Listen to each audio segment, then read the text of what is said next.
Good. Okay. Well, we'll call the meeting to order. Welcome to the first regular board meeting of October for the Todd County Board of Commissioners. Today's date is Tuesday, October 4th, 2022. Time is 9 a.m. All commissioners are present along with the auditor, treasurer, county coordinator, and county attorney. Please stand for the pledge. I pledge allegiance to the flag of the United States of America and to the republic for which it stands, one nation, under God, indivisible, with liberty and justice for all.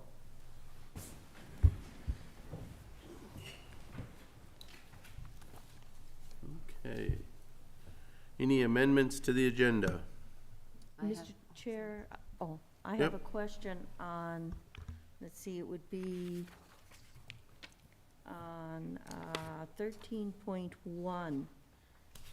On September 14th, we received a notice from Sarah that that was going to be brought up at a personnel meeting, or at the personnel meeting on September 14th. It was supposed to be brought up at a work session. Just questioning why it's on the board agenda. Chris will address that. There was Mr. an Chair, email Commissioner went out. Becker, the reason why it's on the board meeting agenda instead of work session is because the work session today is dedicated to a specific topic, the Higgins-Long Lake topic. And the assessor did want to move forward with this, and he's bringing it only as discussion. So just a discussion item, not for board action. Okay, there will be no action or motion on that No today. action, just discussion. Okay. Thank you. Any other questions or amendments? I have none, Mr. Chair. If not, I would look for a motion to approve the agenda as presented. So move. Motion by Becker, is there a second? Second. Second by Newman. Any further discussion? Hearing none, all in favor say aye. Aye. Opposed? Carried. Consent items. Items today are the meeting minute approval for September 20th, 2022, hire a full-time correctional officer, resignation of a seasonal recreational assistant, and appoint an eligibility worker. Okay, you've seen the consent items as presented. Looking for a motion. So moved. Motion by Kircher, is there a second? Second. Second by Kneisel. Discussion? Hearing none, all in favor say aye. Aye. Opposed? Carried. Auditor Treasurer. First item I have today is the auditor warrants for September 2022. Background is sent for your review. The recommendation is to approve the auditor warrants with an ACH and a manual payment totaling in the amount of $1,681,789.80. Okay, you've seen the board action for the auditor warrants totaling $1,681,789.80. Looking for a motion. So move. Motion by Newman, is there a second? Second. Second by Kneisel. Discussion?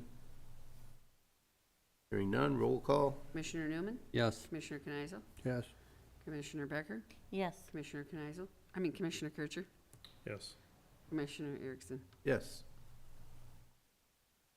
The next item I have is to approve the commissioner warrants. Again, background was sent for your review. Recommendation is to approve the commissioner warrants with an ACH and a manual payment totaling the amount of $37,690.18. Okay, you've seen the board action for the commissioner warrants totaling $37,690.18. Looking for a motion. So move. Motion by Becker, is there a second? Second. Second by Kneisel. Discussion? Hearing none, roll call. Commissioner Becker? Yes. Commissioner Kneisel? Yes. Commissioner Newman? Yes. Commissioner Kircher?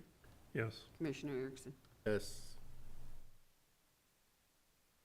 Health and Human Service Commissioner warrants. Background was sent for your review. Recommendation is to approve the Health and Human Service Commissioner warrants with an ACH and a manual payment totaling in the amount of $23,241.94. Okay, you've seen the board action for the Health and Human Services Commissioner warrants totaling $23,241.94. Looking for a motion. So moved. Motion by Kircher. Is there a second? Second. Second by Newman. Discussion. Hearing none. Roll call. Commissioner Kircher? Yes. Commissioner Newman? Yes. Commissioner Kneisel? Yes. Commissioner Becker? Yes. Commissioner Erickson? Yes. Thank you. And the last item I have today then is the Health and Human Service SSIS warrants. Background is sent for review.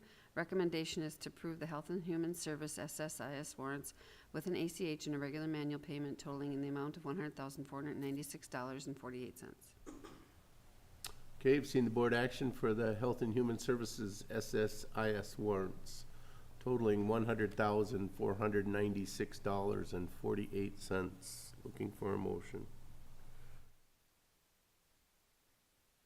So moved. Motion by Kneisel. Is there a second? Second. Second by Becker. Discussion. Hearing none. Roll call. Commissioner Kneisel? Yes. Commissioner Becker? Yes. Commissioner Newman? Yes. Commissioner Kircher? Yes. Commissioner Erickson? Yes. Thank you. Okay. Do we have someone presenting for Hands of Hope today? Supposedly. Yeah, they're Oh, coming. here they come. Their timing is perfect. Yeah. They're usually here. She might be out of breath. Might be. Your timing is outstanding. Right up to the front. Come on in. You're right on time. Good morning. Sure, come on up.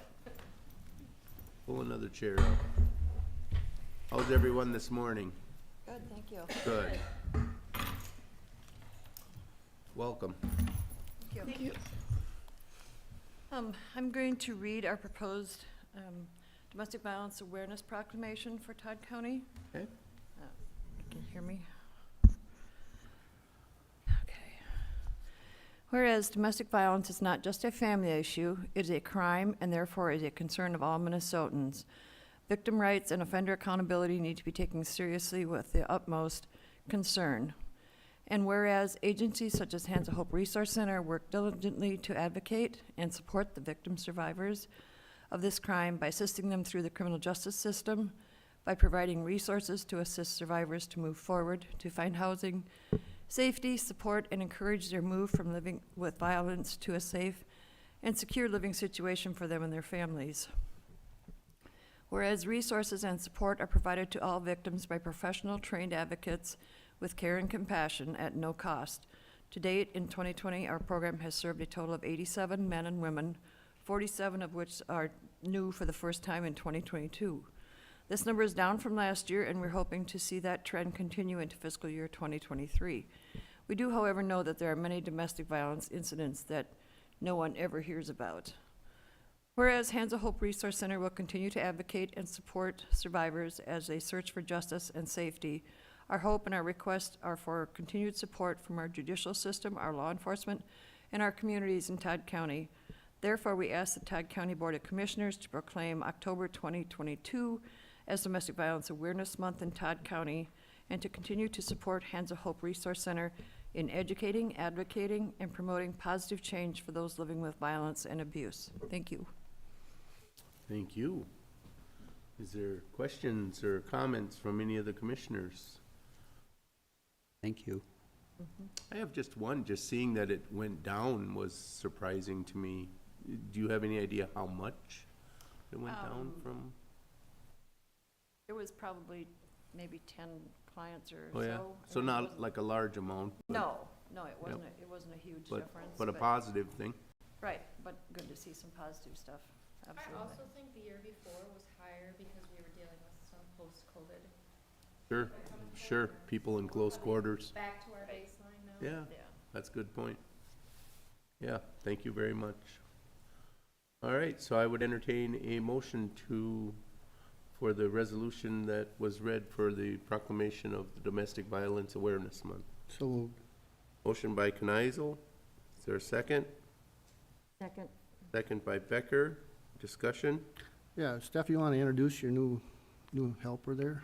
Want everybody to introduce themselves? Sure, that'd be great. I'm Kimberly Cook. I'm the General Crime and Child Abuse Services. Connie Nelson, and I am part-time these days, and I am a victim advocate, work with all areas, as we all do. Rocio Fernandez Lugo. I'm the new bilingual advocate for Todd County. Barb Goodrich, I'm the lead advocate and supervisor for the Todd County office. And Stephanie Ock, Executive Director. Awesome. Thank you. Thank you all very much. Any other comments, concerns, questions? Not, we had a motion and a second on that already, right? All in favor, say aye. Aye. Aye. Opposed? Carried. Thank you very much. Thank you for your time. Thank you. What? Barb has her purple. I know. Thanks for wearing purple. I can't.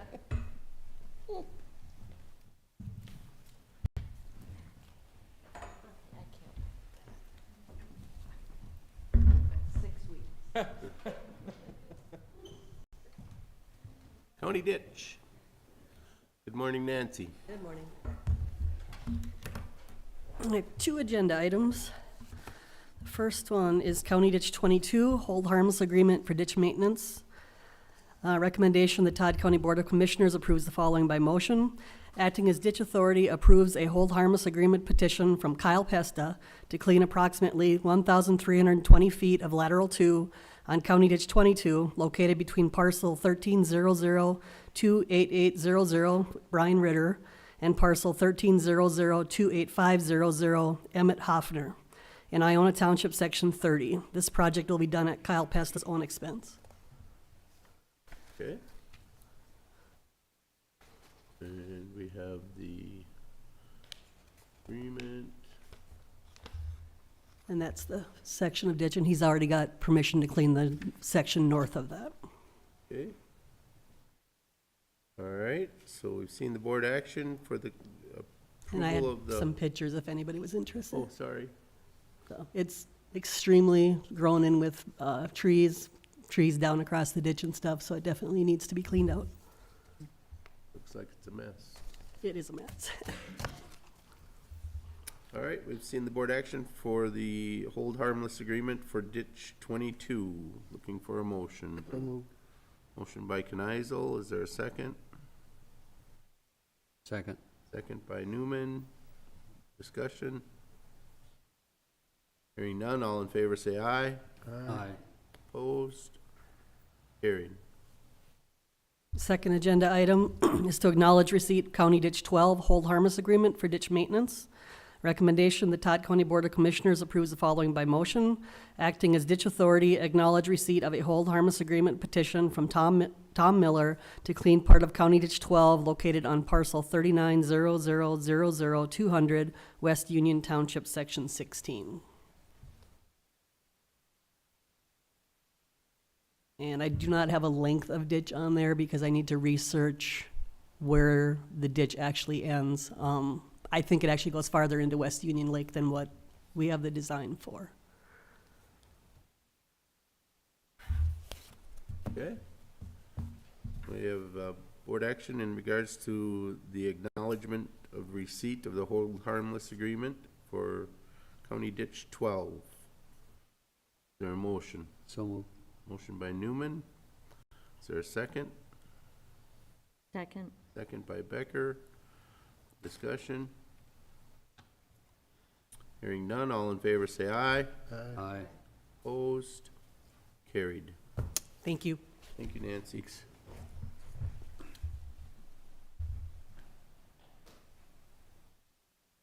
County fee schedule, public hearing. We're right on schedule at the 9:15 time, so this is just our 2023 county fee schedule public hearing. Todd County is in the process of building the county fee schedule to be implemented for 2023 and is required by Minnesota statute to hold a public hearing to gather any public input on the proposed fees. Notice of this public hearing has been published in the Todd County newspapers for the weeks of September 19th and 26th, 2022, and also posted on the county website. A copy of the proposed 2023 county fee schedule document is attached for review. So this is just one of our public hearing I haven't had any input Nothing. from the public or since the last time we discussed this at the work session, so. Anyone here in regards to the public fee schedules? Okay. Doesn't look like it. We don't need an action or anything at this time, just basically here for public comment, correct? If somebody was here, we would address and listen. Okay. All right, moving on. Public Works.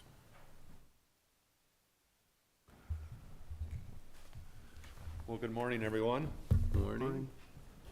With me today is Melissa Wyman. Melissa is the Economic Development Director for the City of Staples, if I have that right. You do? We've been working on kind of a project here. City of Staples approached us last year for our support in a grant application they have with what they call, they changed the name now, I want to get it right, Active Transportation Infrastructure Program. And basically, the City of Staples has a Safe Routes to School plan to provide for infrastructure improvements in the city of Staples to encourage healthy transportation. So through that program, the city of Staples has to partner with a state aid entity, thus the county, if they were to receive that grant, to help basically administer that grant and administer that construction. So with that, I'll hand it over to Melissa, and she's going to kind of quick describe what they're proposing, and then open up for any questions. Great. So you should all have some maps and some examples and a cost estimate in your packets. I'll first start with the existing conditions, and it's kind of one and the same as the actual proposed project. So it is the exact same project that we proposed last year. We did not get funded for it, so we are going back now that it is open again, in hopes that maybe we can do a better job writing the grant and get funding this year. So you'll see that there are three routes that we would like to connect. They are all identified in the Safe Routes to School plan. And so basically the proposed connection between the high school and the elementary, along with the kind of in the middle there, into the athletic complex. So typically our students will walk from the high school down to the athletic complex. There's currently no sidewalk where that orange line is, and that is typically the route that they would take. If you can imagine what it's like right around the school during the 3:15 bell ringing, you know, everybody picking up their kids and students leaving the school, it's not exactly a safe situation for our students.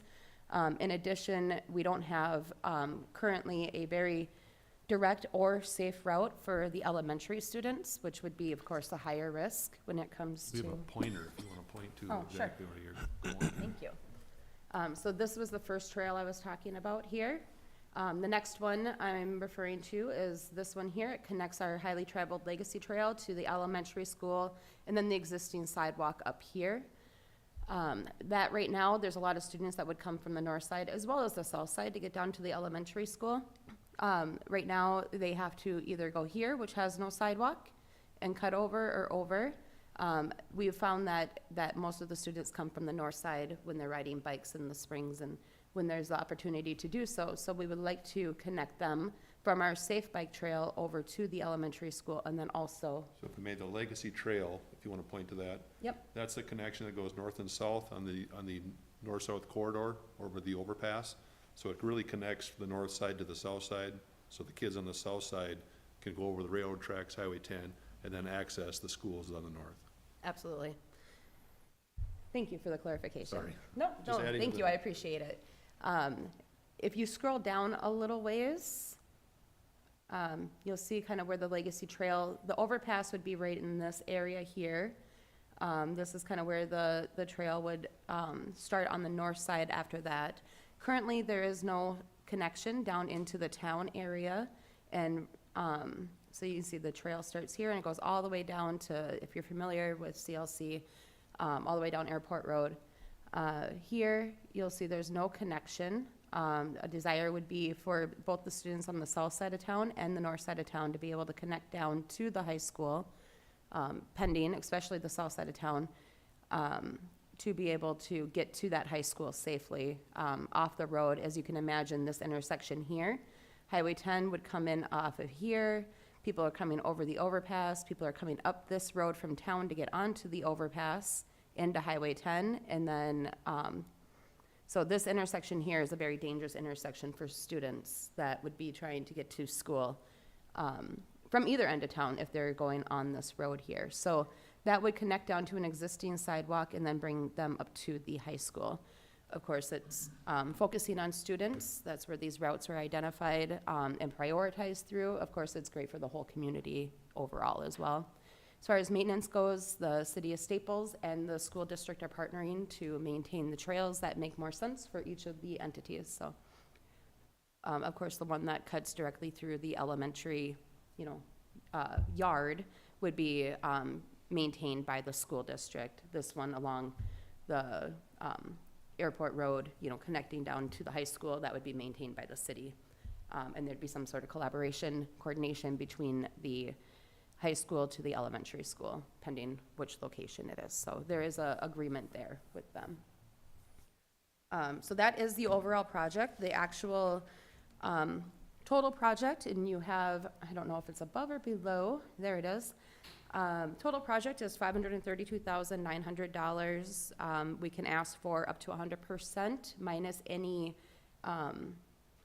any engineering fees and planning fees, et cetera. So our actual ask to the state of Minnesota will be $444,100 to do these 3 trail connections, with the city and the school district covering the additional engineering and administrative, legal, et cetera fees. We are unable to apply for this without your approval of this resolution, as we need as Lauren had mentioned, we needed the state aid organization, Todd County, to agree to, is it fiscally host is essentially the responsibilities? Fiscal sponsor is Fiscal sponsor. or host. Yep. So basically, the money has to run through the county. Yeah. Yep. And so with your approval of this, we would be able to progress forward with submitting that letter of intent and hopefully a full application in the future. I'm happy to answer any questions. Any questions? Yeah, Sure. if I could. Good morning, Melissa. Good morning. Are you guys working with Region 5 yet or not, or is this part of what Region 5 did earlier? So Region 5 worked with us on the Safe Routes to School plan. They are in support of this application. However, we had the ability to put in our own rather than hiring them to write the application for us. And so myself, along with Gerald and the school district, are taking the application and writing that, but we are in collaboration and have their support. Okay. My other question is that middle trail from the high school going to the elementary school, it kind of goes north and jags east and then goes north. Why are you not going right straight north, past the football field? You're referring to Yeah, right here. here. Yeah. Yep. And mostly that's because, one, the locker rooms where the students would enter and exit is right up in here. Okay. And so they come out that door. Another part of that is, this is the high school parking lot. Yeah. And so by sending kids down this road, it is extremely dangerous. Okay. And so even if we were to remove it off the road, it's still an extremely dangerous place with inexperienced drivers going in and out at unreasonably high speeds, as high school students like to do. Okay. My other question is, I see some of it's going to be concrete and some of it's going to be more of a tar or other material? Yes. The trail from the high school to the elementary and sports complex, that would be more of a trail system similar and 10 feet wide, similar to the Legacy Trail would be. So if you were to be on a biking, walking trail, that will be the tar. The one that's coming off of the overpass down here, going down here, is connecting to a concrete. Then it's a cement sidewalk along. Yeah, it's connecting to an existing concrete sidewalk. Yep. And so that would actually be, It would look and function like it would look and function, however, it's only a portion of it once you get down. So if you Want me to look get to at the- your proposed plan, This one? yes, you can see that's also tar, so it'll match up with the Legacy Trail. But as you get down here, there's this apparently my hand's shaky. there's this area where there's just no sidewalk, as you try to connect it. And so to match up to the existing, we would do a little bit of concrete there. A little bit of concrete there, okay. Any other Thank you. questions? Questions, concerns, commissioners? Otherwise, we'd look for a motion for support for the City of Staples AT Infrastructure Program Letter of Intent. I will make that motion. Motion by Becker, is there a second? Second. Second by Kircher. Discussion? Hearing none, all in favor say aye. Aye. Opposed? Carried. Thank you you. very much. Excellent, thank you.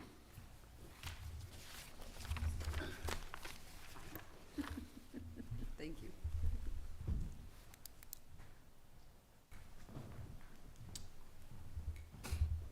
Solid Waste, good morning, Mike. Good morning. How's everyone today? Good. Good. Chris McCon is running late, so he's going to be here about 9:40, so I apologize for that. He had something come up this morning, so he's running a little bit late. Today's board action form is Todd County Solid Waste Department appointed committee are currently working with Stantec as the lead designer for our new transfer station. Originally, it was expected that the city of Browerville would provide the wastewater treatment and related design.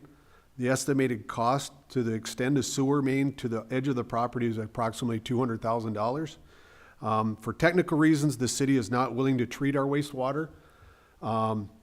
There's a lot of testing that involves it in PFAS that is contaminating our water, so they rejected that. So we have explored the cost of installing an on-site system for the domestic wastewater. Stantec has prepared a proposal, addendum number 1, to perform the design, bid, and construction administration for $19,900 for an on-site system. That is our cheapest way. We feel that it'll handle our domestic wastewater. The tipping floor waste and our construction waste, we're just going to look at different ways and avenues to dispose of that. It'll probably be much like, your common sewer will be spread over fields once we do our testing. But with the decline from Barville accepting all of our waste, I think the total bids project was like $400 and some thousand to do the sewer and the wastewater. So on-site sewer is where we're looking to go with that. For timing purpose, the design work needs to begin before freeze up for efficiency of the project. We would also like to establish a board-approved limit for committee-approved decisions. Industrial wastewater will need to be managed separately. We would like to increase with the committee's approval to, just because of amount of small decisions needed to be made, increasing to a $10,000 limit for us to act on. Chris said that is something that he would like to see happen instead of the 5,000. Hopefully, just to save time going through every 2 weeks for decisions, things that come up is another thing that we would like to see approved. Any questions on the water-related issue? I know Adam was out last week. We did do some borings, he and myself, and a representative from Stantec, so we can get at least a design field of the material made up, so we know what we're looking at there. So that has already been accomplished. So Adam was on site for that day when we dug. Mr. Chair, I guess, Yep, go ahead. not being on the committee, this is kind of news to me. So I don't really know all the details of why the denial, and I'm wondering, is the expense part of the denial too? From And who would- Barville? Well, and who would pay for the 200,000 or whatever, 400,000 to get hooked up? What about city water, or what are we doing there? Do we have our own wells up there? I thought, I was under the impression that we were going to be hooked up to city water and sewer.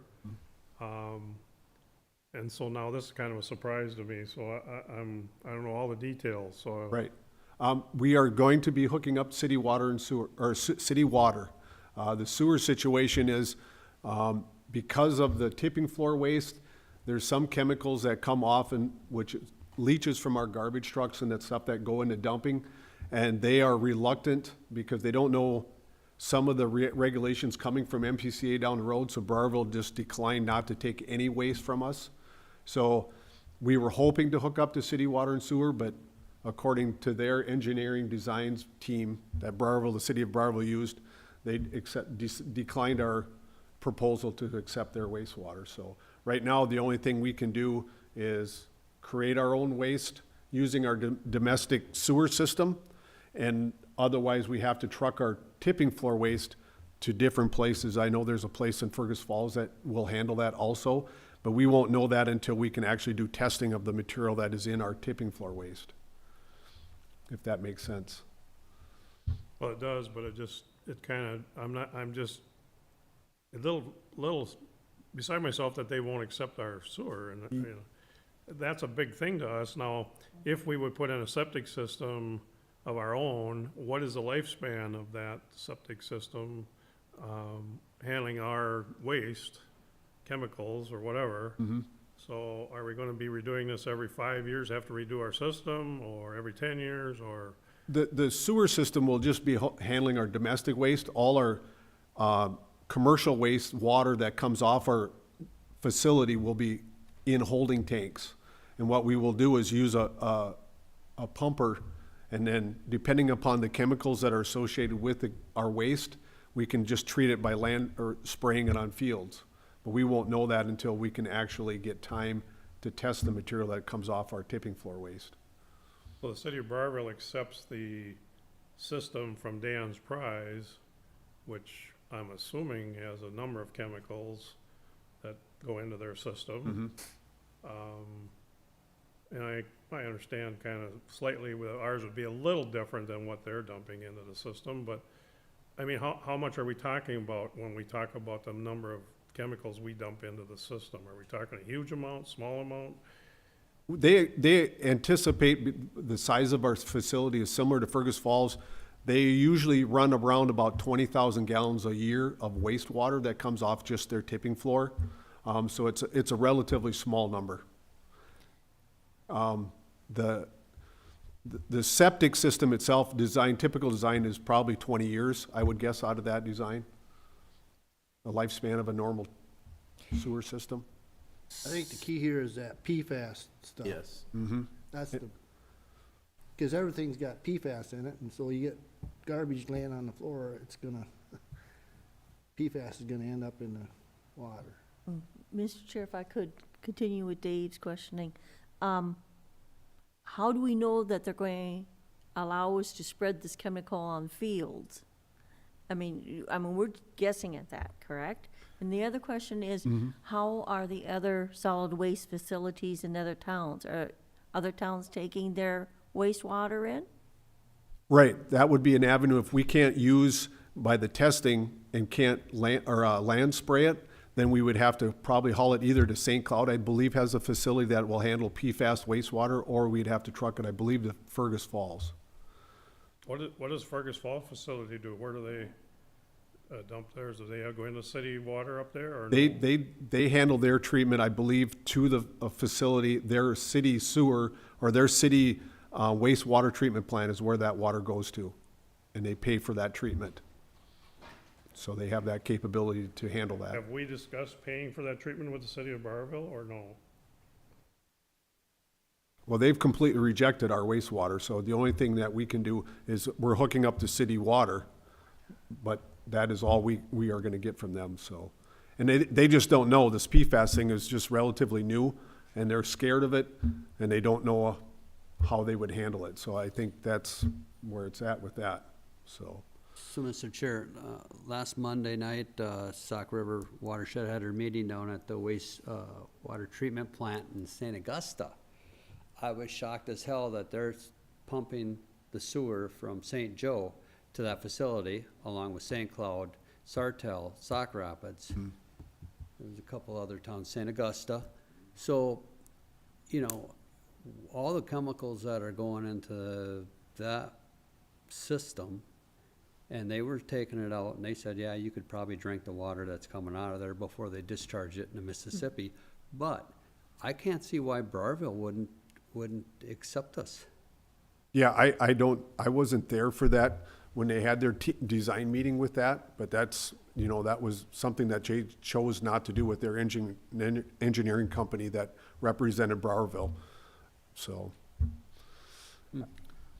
I think, and just input from my standpoint of it, I think it can also be somewhat of a positive to where we'll be able to keep our own testing within our facility. If we go with our own system, then we would be testing our own water and stuff there too, Correct. would we not? Versus if we were pumping it to someone else, they'd be responsible for that testing,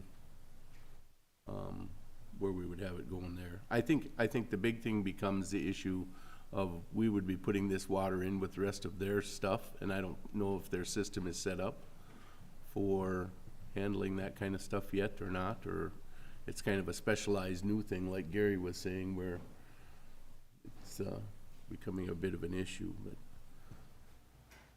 yeah, and my understanding from what I've understood from this PFAS thing is it's such a minute amount. If you eat a cheeseburger and the amount of PFAS that you eat, digest from that is on that wrapper already, is what amounts they're dealing with. It's minimal, but it's just something that everybody's scared of because of the liability issue with it. So once you create that waste, they want to make sure it's getting treated properly, so. But it was a little bit of a shock that we weren't able to hook up to the sewer. That was our full anticipation, is that we were gonna be able to hook up to Browerville, but they denied us, so. And the advantage of having Stantec do the design for us is you're just limiting more contractual work. So if you have an issue with the design or the construction design of it, we're just dealing with Stantec, who is already our lead design for the building and the facility, so that's why we're requesting for that. So, Mr. Chair, the city would like us to hook up to their water, because we'll be charged by usage of their water, but they don't want us to use their septic sewage system because of the fear of the chemicals. But it kind of seems like an unfair balance to me.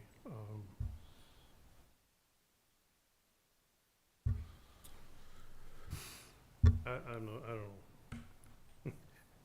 So what are we doing today? Approving, going ahead with just the design? Yes, yep. We would be approving the design or the. Domestic design- wastewater Yeah, the design. design system, correct? Mm-hmm. And then also looking at approving a, increase to $10,000 for the project committee to make decisions. Yes. And do we know how much more space this is? Well, we don't probably, because we don't know the design, but we don't know how much more space that's gonna take up on our property out there, do we? We should have no problem with that. I think Adam is, yeah, yeah.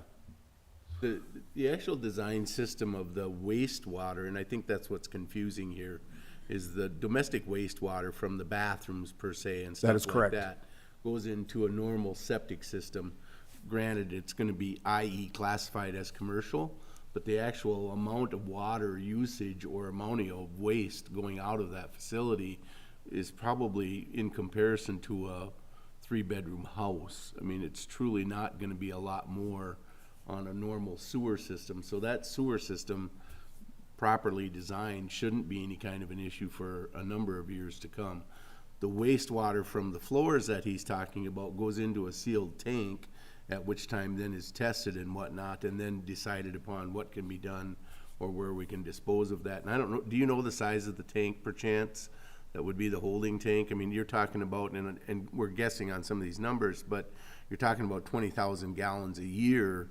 If we're talking about a 2,000 or 5,000 gallon tank, we're only talking about spreading it 4 times a year or hauling it 4 times a year. It's not like it's weekly or something of that sort where you're doing something on a regular basis. Well, the spreading isn't the biggest issue to me, because I know where they dug up buried gasoline tanks, and they took all the soil and they Yeah. spread that out on the fields, and, Yeah. you know, but it can't be in that pile, but it can be spread out in everybody else's field. I don't understand the logic behind a lot of that either, but, you know, and they spread septic sewage on fields all the time. I'm just, I don't know, I'm just a little beside myself that Barbara won't accept our sewage. That just kind of upsets me a little bit, so. Any other questions? Yes, Mr. Chair, with that $10,000, I would like to have it to be used so many times, so it's not all of a sudden, you know, let's say we can do it 5 times before it comes back to the board, or, I mean, because you can take 10,000 here, 10,000 there, and spend a lot of money without ever really coming back to the board again. So I would like to put a limit on the number of times you can use that without bringing it back to the board. You have a suggestion on that number? 5. Oh, 5. I didn't hear that, I'm sorry. Okay. Yep. You know, just that,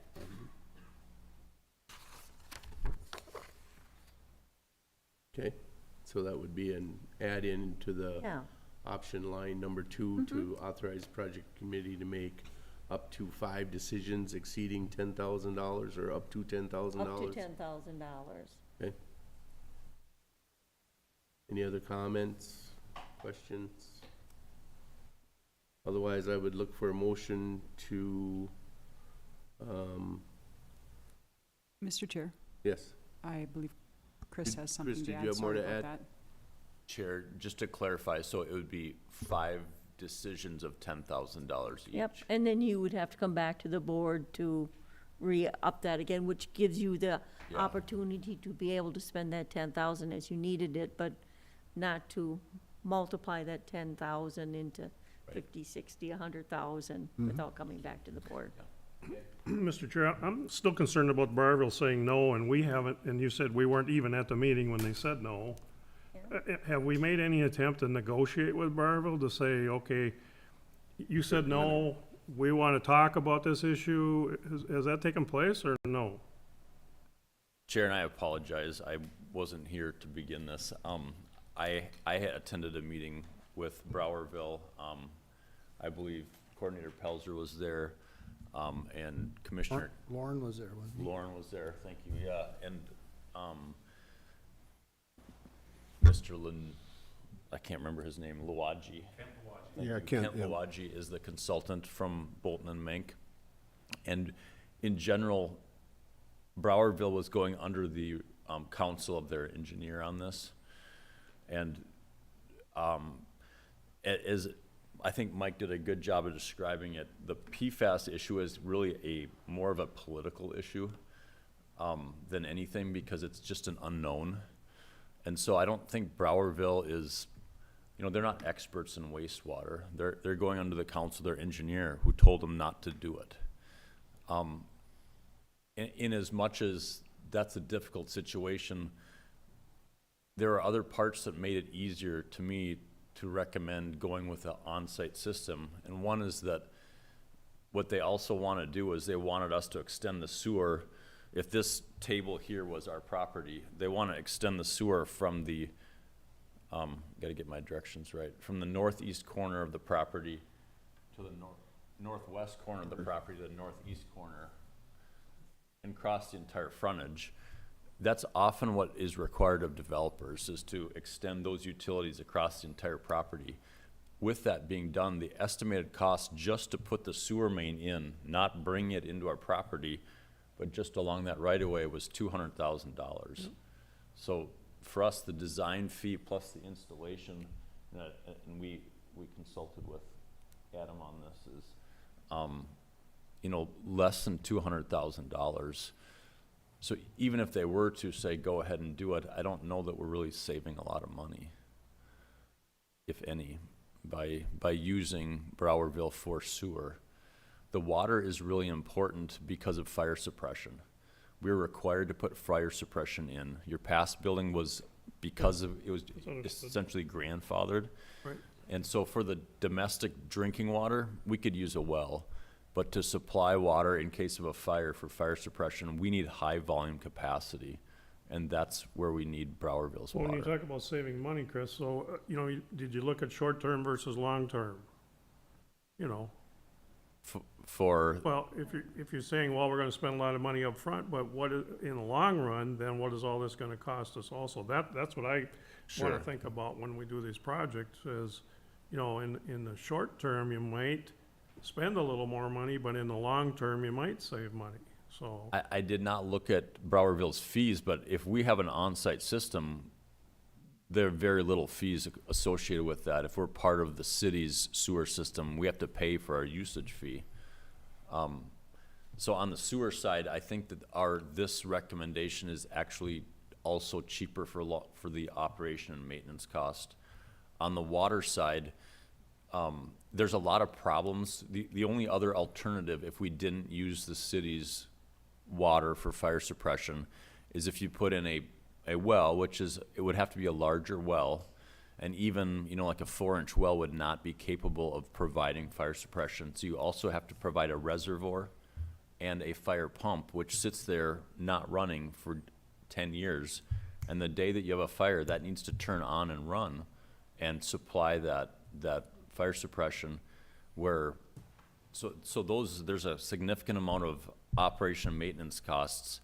That fire suppression, until you use it, you're not paying for that water. It's the day you need it. You need to have 40,000 gallons of water now at a rate of over 1,000 gallons a minute to allow those fire departments to put out that fire.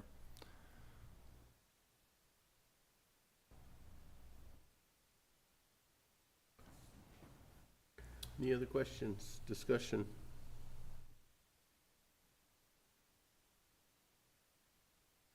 Otherwise, I would look for a motion in regards to the design fee and project committee price change for solid waste. I'll make the motion. Motion by Kneisel. Is there a second?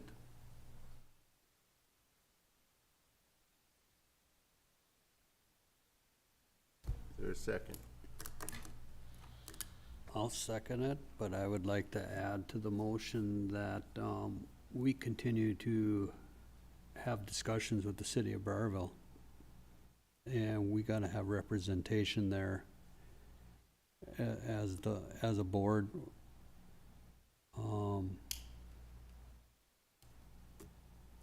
You know, I think we should.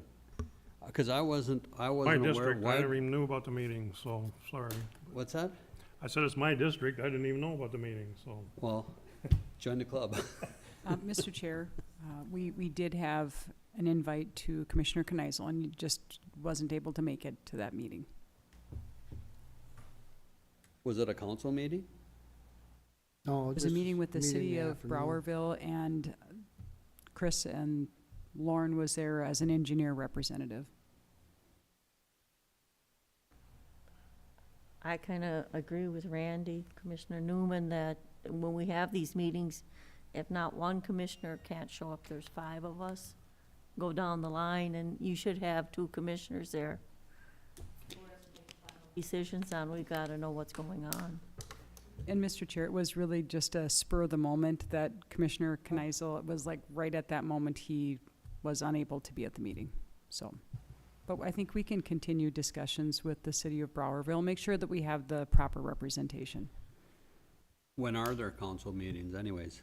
This wasn't a council meeting, this was a set-up special meeting. I understand that, but it would be nice to inform the council, this is the issue we're dealing with right now, so Sure. they're aware of what's going on, similar to what we found out today. Sure, I can find that out.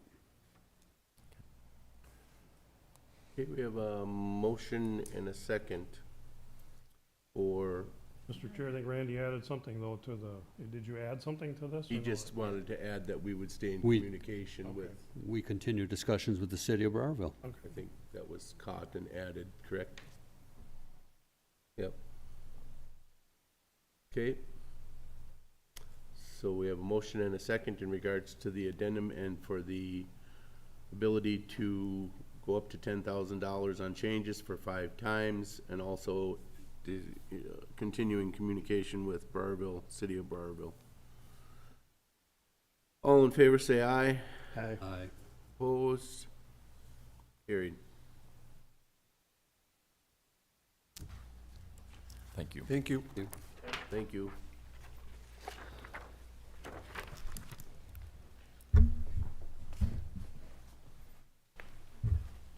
Health and Human Services. Good morning, Good Mr. morning. Chair, Commissioners. We have 2 board action forms to present this morning, and both are related to one another. First one being approve environmental health revised policies and procedures. Some background. Todd County Health and Human Services recently completed a program evaluation of its food, pools, and lodging delegation agreement with the Minnesota Department of Health. The evaluation required an update to the environmental health policies and procedures document to align with MDH's program standards.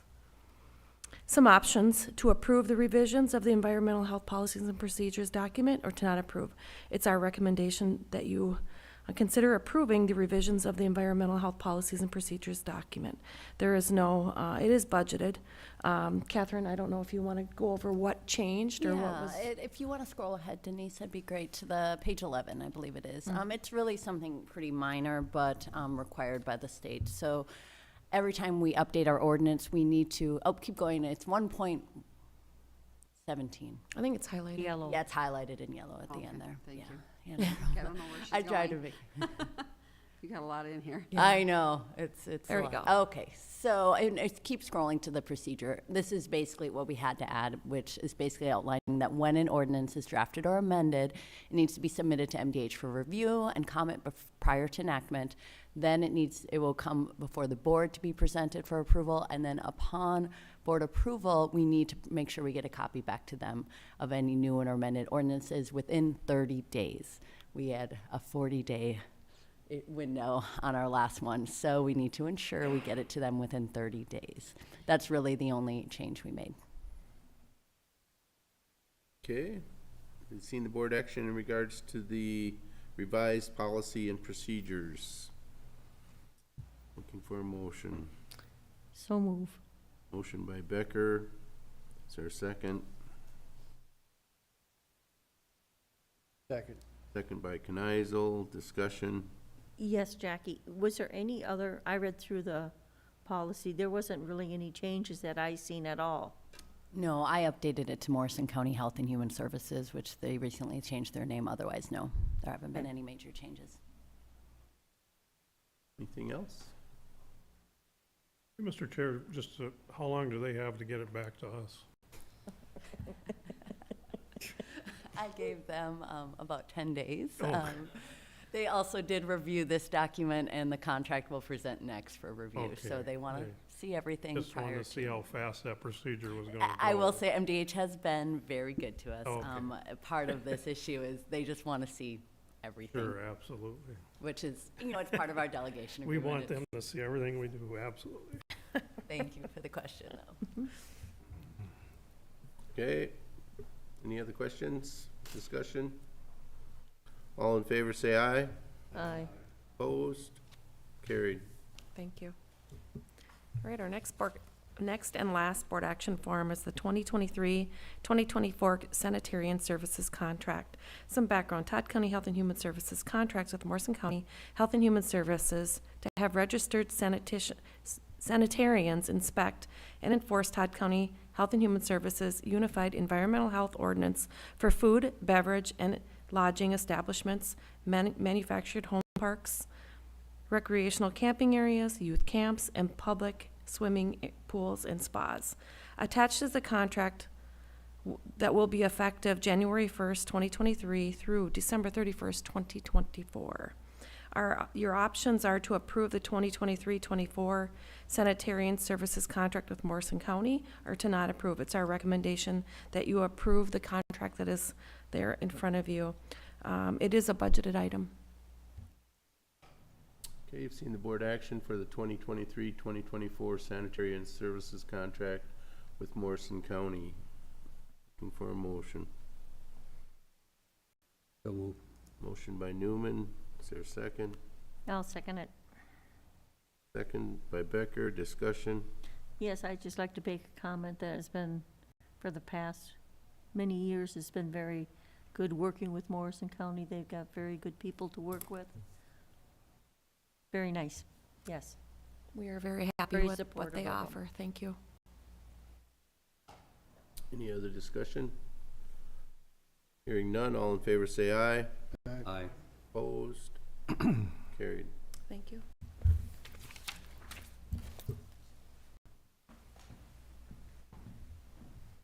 Planning and zoning. Good morning, Adam. Good morning. First item this morning is the Little Birch Hills Vista final plat. A subdivision request to establish a one-lot preliminary plat on parcel 0300-22400 in Birchdale Township was submitted on February 8th, 2022. The preliminary plat was approved on March 15th by the Board of Commissioners with the following condition: that the applicant must abide by all other applicable federal, state, and local standards.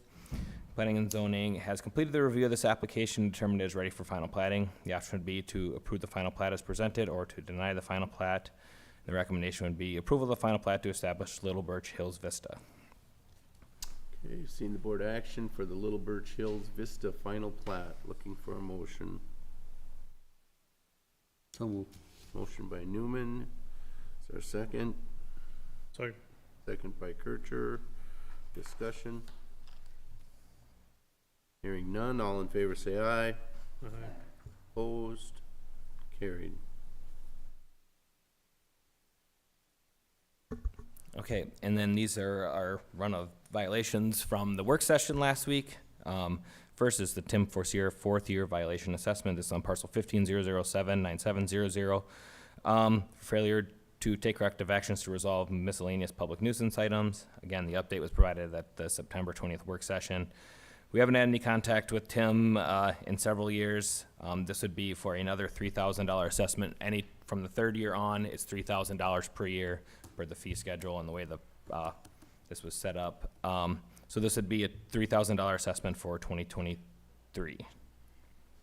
The options again would be to place the assessment or to acknowledge that there's a violation but not place the assessment or take no action. The recommendation would be to, similar to what we've done in last year's, would place the assessment on the property for 2023 with the option to remove it at the final meeting of 2022, which is December 27th this year. Mr. Chair, Yes. if I could ask county attorney, you know, we can keep assessing all these dollar amounts and keep putting them on. Pretty soon, it's gonna supersede any value anybody wants to pay when they wanna buy the property. Can we enforce, from my understanding, the violation of the planning and zoning ordinance is a misdemeanor? Can we take these people to court and say, have the judge order them to do something to these properties? This will go on forever with this gentleman in particular. There's probably others on this same list. No, it's possible. The judge can, for a misdemeanor, sentence up to 90 days in jail and up to $1,000 fine, and put that person on probation for a period of up to a year. And during that time, yes, the court has jurisdiction over that person, and if the court deems any fines or any penalties as restitution owing, they can make that part of the judgment and then docket it, but doesn't mean we're gonna collect the money. Right. And the money is not the big issue to me. It's getting the property cleaned up is the issue to me. And it's, we can assess these assessments all day long. Right. And this guy isn't cooperating, and well, I've known him for years. He doesn't cooperate with anything, so he could care less. Keep putting 3,000 on, doesn't matter to him. And there's probably a few others on this list that are the same way. But I think if we put some teeth into our our ordinance and say we're gonna prosecute, and I know that creates more work for your agency, but we gotta put some impact on these ordinances. Otherwise, why have these ordinances? We might as well just say, we'll sit here as a board and say, okay, put another 3,000 on, put another 3,000 on. It's meaningless to these people, because they don't care. And the neighbors are all upset. I got a situation, as you well know, in my area, the neighbors are all upset, and if we don't start putting some teeth in these ordinances, they're worthless to me. So I just am asking that we start prosecuting, so. Well, we have the staff to do it, and we've started, so. Okay. Mr. Chair, may I add to that? There's opportunities to do abatement of these properties too, where the county would come in, clean them up, and then assess it back to the property at that time. So rather than getting no progress like we're having here and still assessing that fine, we could go in and potentially abate them and charge it back in that fashion. I think like you said, Commissioner Kircher, there's a lot of these on this list that we may never see progress on, and maybe there's a better avenue.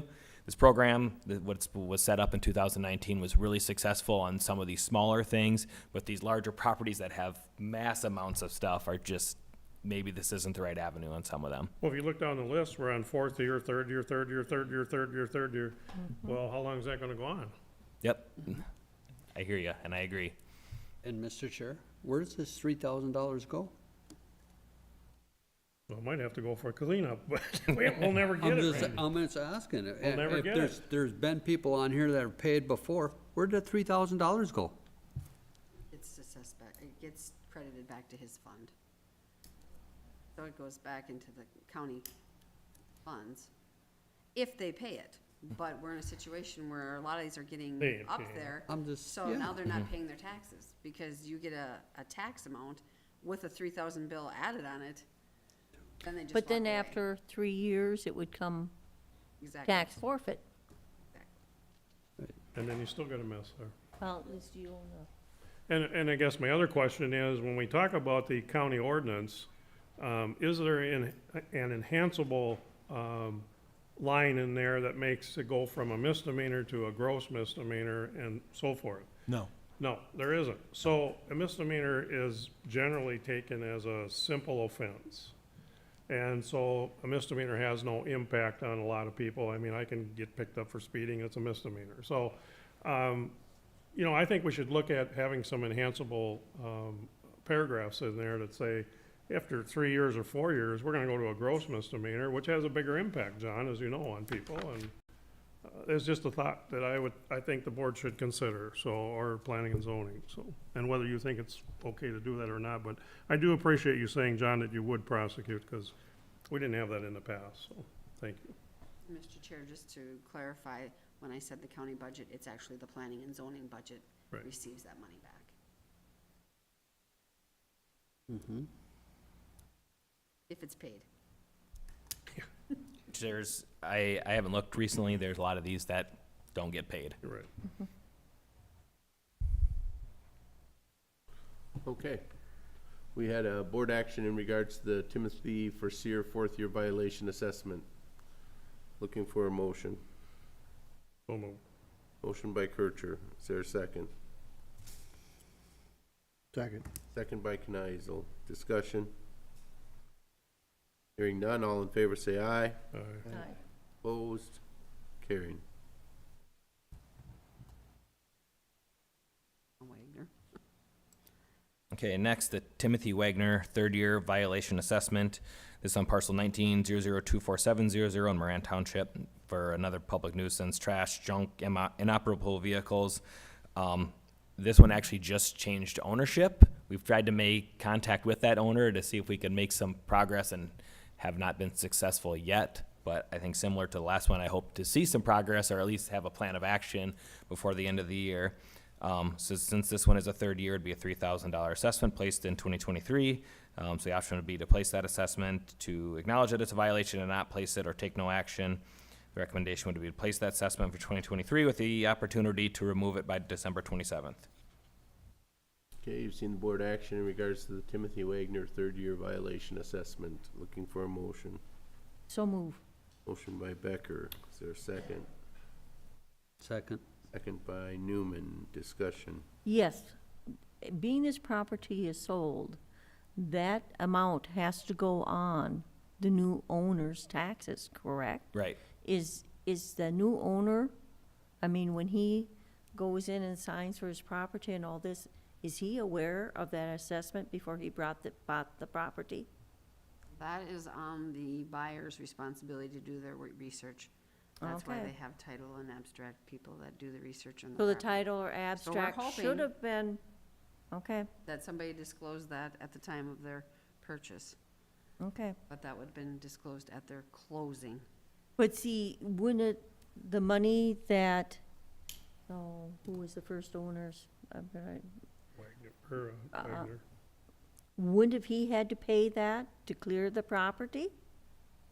I mean, can it get passed down, or would he have to pay for that The taxes would fee have had to be out paid. of what he got for the property? Right, so the taxes would have been paid at the time of closing. Okay, And so now this is a third year, so they probably cleaned up those taxes, so I'm going to presume that at this closing, they disclosed that this property had a special assessment, gave them the background on what the special assessment is, because when the closing comes through, these attorneys and closing agents call us and ask about taxes, and then they ask what these special assessments are. So we disclose that to them, and so that's their job to disclose to the property owner. So I can only presume that this Timothy Wagner, as the new owner, is aware that he has mess out there, and he's going to be assessed this because you would have served a letter, correct? Right. Right. So we actually sent the letter, but then sent a separate letter to him as an individual, just trying to make contact with this new owner. I guess my question is, and I'm not knowing if I'm not asking it right, at the point of sale, did not the past assessments have to get Should have been paid paid. in full? Has to, but if it The was a delinquent current, stuff right, had to get paid at the time of sale. at the time of recording. And now at this point, it would go on to the new owner, that, Exactly. the extra, okay, thank you. Okay, did we have a motion and a Yes, you second did, on this? Okay. All right, Becker and Commissioner Newman. all right, any other discussion? All in favor, say aye. Aye. Opposed? Carried. Okay, next is the Georgianne M. and David W. Larson, 30-year violation, parcel 2000300700 in Reynolds Township. Public nuisance items. Update was given during the September 20th work session. Have not had any contact with the landowner recently. I understand he's in a nursing home somewhere, which makes it very difficult to have contact with him. This one's been a mess for quite a while. The option would be to place a $3,000 assessment for 2023, to acknowledge the violation and not place the assessment or take no action. And the recommendation would be to place the $3,000 assessment for 2023 with the opportunity to remove it by September 27th. Okay, you've seen the board action for Georgianne M. and David W. Larson, third-year violation assessment. Looking for a motion.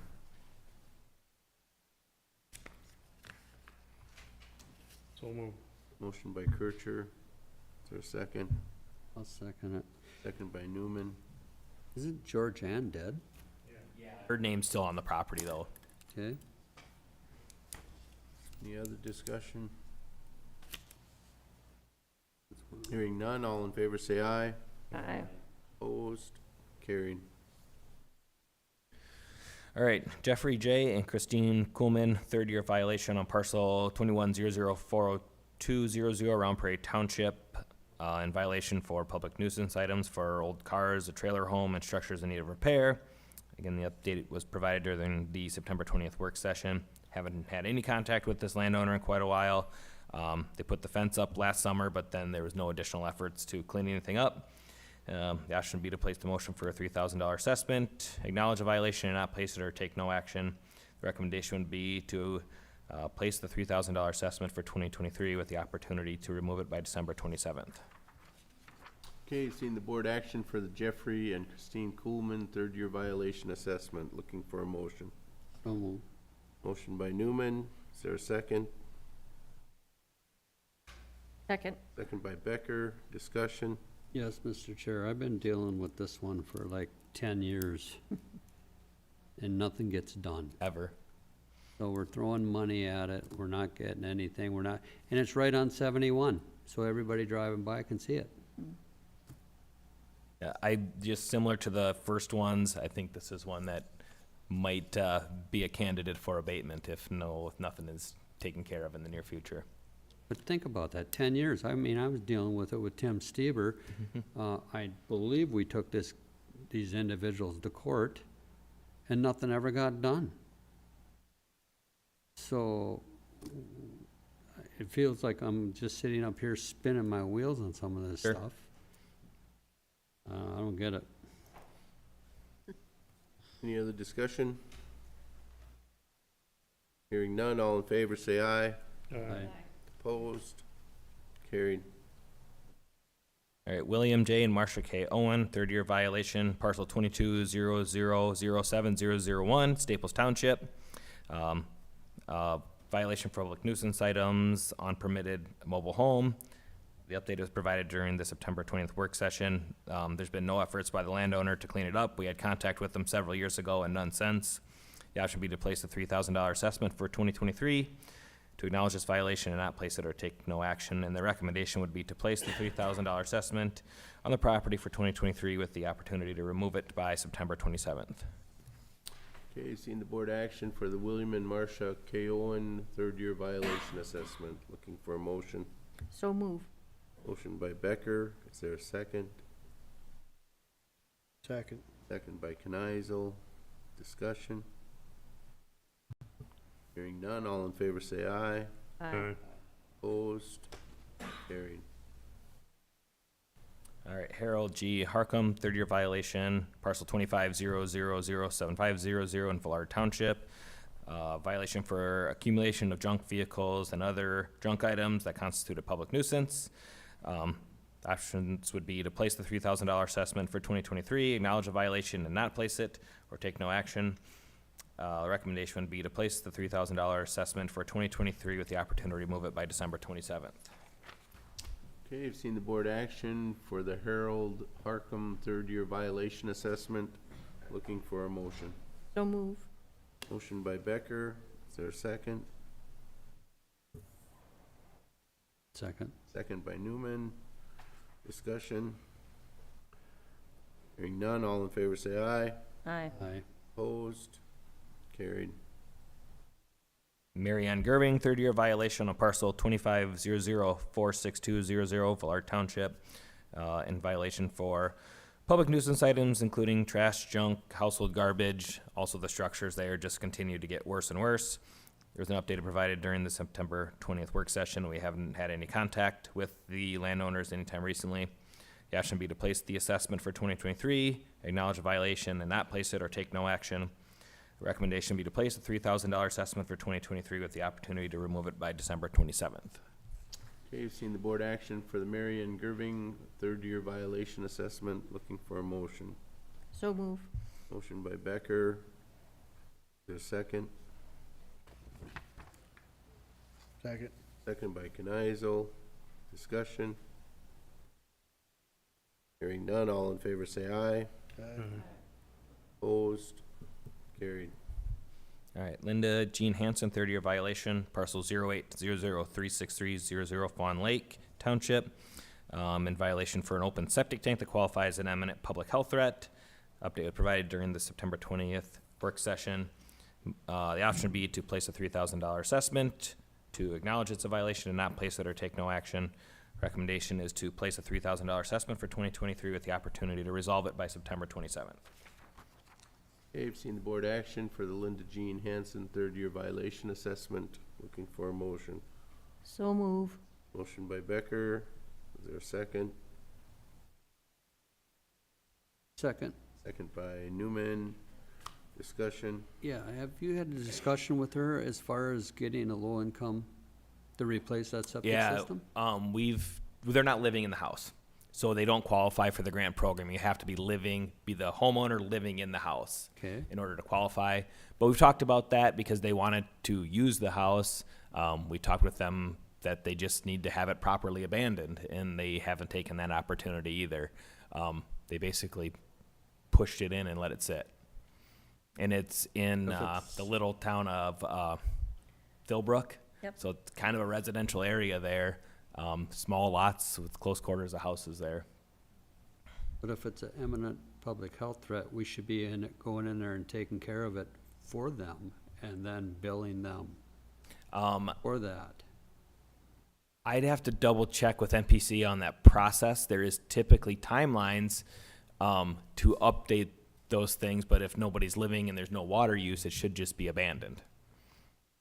And they can just... Then it wouldn't be an eminent public Right. health threat if there's nobody using it. It's still open. It's never been pumped. It was still an open tank just sitting there, which I think would still qualify as an eminent public health threat. Then it should be taken care of. They should be taken, and they made efforts, but what they did is called the guy down the road to come and try to abandon it. When they have to have it similar to a septic install, you have to have a licensed person properly abandon it, pump it, collapse it, and fill it in. And they didn't take those steps. I think this one here, though, we could work with them and get that resolved. We've tried, and I'd be glad to do it again. And again, even if you place it, they have that opportunity to remove it by December 27th, or even if the commissioners wish to do that, you can Because remove it later. we gotta figure out that eminent public health threat, because Sure. if that's a threat, then we have to deal with it. Right. We can't let it continue on. So somewhere along the line, it has to be addressed. Okay, any other discussion? If I may, Randy, you don't wait till something happens, you do it before it happens. You be proactive rather than reactive on these things. Otherwise, somebody's gonna get hurt there. Yeah. Right. So, So, you know, instead of just kicking the can down the road, we need to say, we gotta make a decision, let's do something. right, let's get it fixed, get it, and move on. Any other discussion? Hearing none, all in favor say aye. Yeah. All right. Carried. All right, these next two were the new ones for 2022. First is Gideon and Ella Schwartzentruber, first year, parcel 0900029000 in Germania Township. It's violation for failure to obtain land use permits and lack of sewage treatment for a dwelling site. The update at the September 20th work session is that we were going to meet with them, and we did hold a meeting on site to review some options on the 26th. And as of now, we do not have anything back from them of how they plan to resolve the septic piece. We really need that first before we can issue the permits. The permits are easy if we can have a septic plan. They are aware that they have this opportunity to remove it by the end of the year, and I think they're getting close and hope they're getting close to having some steps to resolve it. But for now, the option would be to place a $1,000 assessment because it's the first year on the 2023 taxes, or to acknowledge the violation and not place it, or to take no action. And the recommendation would be to place a $1,000 assessment for 2023 with the opportunity to remove it by December 27th. Okay, you've seen the board action for the Gideon and Ella Schwartzentruber first year violation assessment. Looking I'll for a motion motion. it. Motion by Kneisel. Is there a second?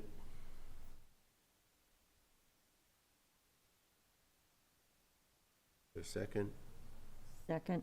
Second by Becker. Discussion. Hearing none, all in favor say aye. Opposed? Carried. And lastly, Marvin Drina, first year violation assessment, parcel 1200125000 Hartford Township. In violation for operating business without a conditional use permit and accumulation of public nuisance items. We did meet with Marvin on the 28th. Mike came with me so we could discuss some options of where to take things, what does the transfer station take, and, you know, just give him some direction on how to start cleaning it up. The conversation wasn't entirely fruitful, but we tried to give him a little bit of direction to see if we could start getting some cleanup. So the option would be to place a $1,000 assessment for 2023, to acknowledge a violation and not place the assessment or take no action. And the recommendation would place a $1,000 assessment on the property for 2023, and with the opportunity to remove it by December 27th. Okay, you've seen the board action for the Marvin Drina first year violation assessment. Looking for a motion. I'll move, Mr. Chair, but I would argue that it's been longer than 1 year since he's had this. It's been, since I've been a commissioner, this place has been a mess. I absolutely agree Yeah. with you. It's the first year that we've gone down this particular enforcement path. There has been a long history of letters and. This guy's getting a break here, as far as I'm concerned, and I've had numerous complaints about this property, so, Yep. I would argue it's not his first year violation, so. Okay, we had a motion by Kircher. Is there a second? Second. Second by Kneisel. Further discussion? Hearing none, all in favor say aye. Aye. Opposed? Carried. Thank you. Chris, I'm gonna just take a 5-minute recess here quick, so. just out of it.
All right, take her away, Chris. All right, good morning.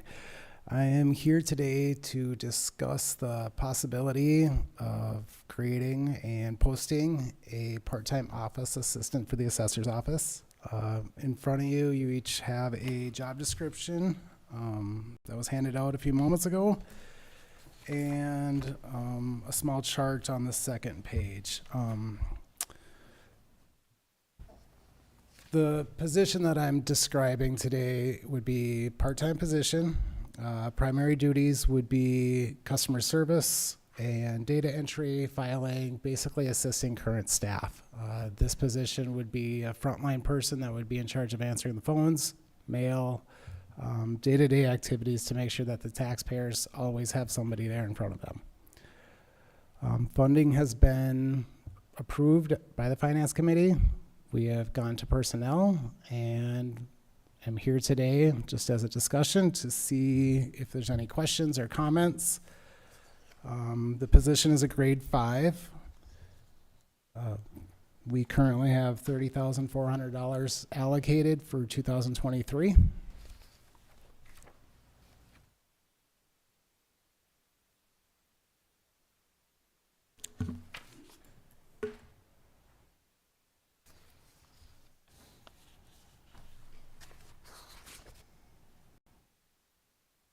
I'm sorry, Mr. Chair, did this go to the personnel? You said finance, Yeah, but. finance and personnel. Yep. Yes. Yep, and the only reason it got brought to board instead of the work session was just because we had a designated work session for the. Okay. And pending the Again, it's results of not today. Not an action thing, it's just basically discussion things. And if I may, you said it's included in the budget for 2023, which we've already set our preliminary levy Correct. for. Yes. So that's all included in there. Correct, sir. Okay. And are you asking for a .33? Is that what? On that chart that you're most likely looking at, the last page that I handed out was a colored chart. What I'm showing here is the number of assessor staff in relation to total parcels. So currently the Todd County Assessor's Office has 5 full-time employees, plus we share a secretarial type position with the recorder's office. On paper, that position is 1/3 assessor, 2/3 recorder. So that's where you see that .33 come in. Okay. And you can see by that data, I'm providing the neighboring counties, so a bullseye around us, and then similar size counties. Okay. So what you're asking for then is a part-time half, .5 employee? Is that what you're asking for? The total number of hours of work hasn't yet been determined. We are funded for $30,400, which I believe was 24 hours a week. Okay. At this position. Depending on the A half-time applicant, and position, so give or basically. take. Yep. So there would be no benefits. It would just be the pay, the hourly rate. All right, thank you. I think, Chris, maybe you want to just touch on the main objective of the position and what we're kind of looking at there is to increase. To increase customer service and additionally allow current staff to concentrate more fully on the jobs that they are hired and licensed to do. We often have assessors, licensed assessors, answering very basic questions, whether they're phone calls, pardon me, or people at the counter. With the right applicant, we'd be able to allow those higher paid employees to do higher paid work, while still maintaining a presence in office at all times.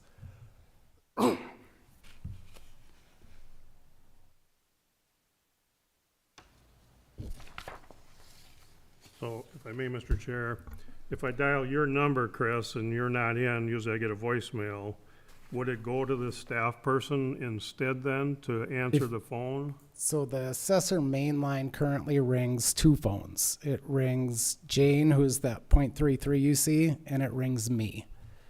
Okay. I also have a second, my primary number's on the same phone, so like you call me on my main line. Most people call the assessor office main line. Okay. So that gets so we always have 2 phones ringing that phone. Was that your Well, question? the answer is my question, but I guess what I like is, I don't always like to get a voicemail, I like to get a person. So if I can talk Right. to somebody and say, have Chris call me, or Yep. one of the assessors call me, Yep, that's and- the kind of response I like. Instead of getting a voicemail, we're all busy right now, leave your phone number and we'll call you back. Well, half the time, to catch me is a job too, but I just like to talk to a real person. So, especially when it comes to taxes, and this last year wasn't a very happy year for you. Nope. Probably still isn't, but people need to talk to someone. And I agree, we do hear that. One of the issues we have with that is if a deputy assessor goes out to a property, knocks on the door, leaves a business card, that business card has their direct line on it, because that's the person that you want to contact. And again, their main job isn't at the desk. So when people call based on that business card they received, they're going to get a voicemail, but when they get a call back, it's the person they need to talk to. If you're calling for a general overall question, you should be calling the main line, which rings 2 phones. And with the addition of this, it would ring a 3rd. Thank you. So, Mr. Chair, sitting on personnel, that's one of the reasons why I asked to bring it in front of the full board. I have some concerns because most of the calls I get are on taxes. And when I get those calls, people are pissed. And I said, well, did you call the assessor's office? Yes, but nobody was there. So that's the issue I'm having. If we hire somebody for this position, are they gonna be there? I don't know. The assessor, when we appointed him, knew that we work from 8 o'clock to 4:30, 5 days a week.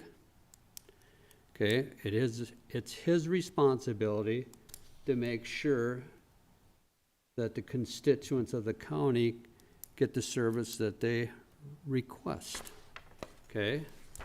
And when they get their property statements and they're pissed, they call me, and then I have to either call you or I go into and a lot of times you go there, nobody's there.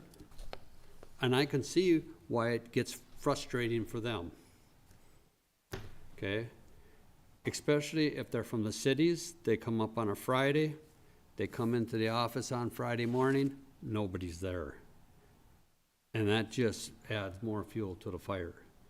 So this is my concern about, yeah, we can hire somebody else, but if they're not gonna be there, what the hell's the difference?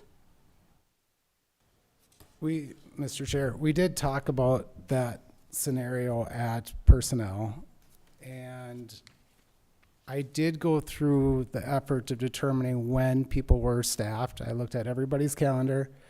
I provided a chart. And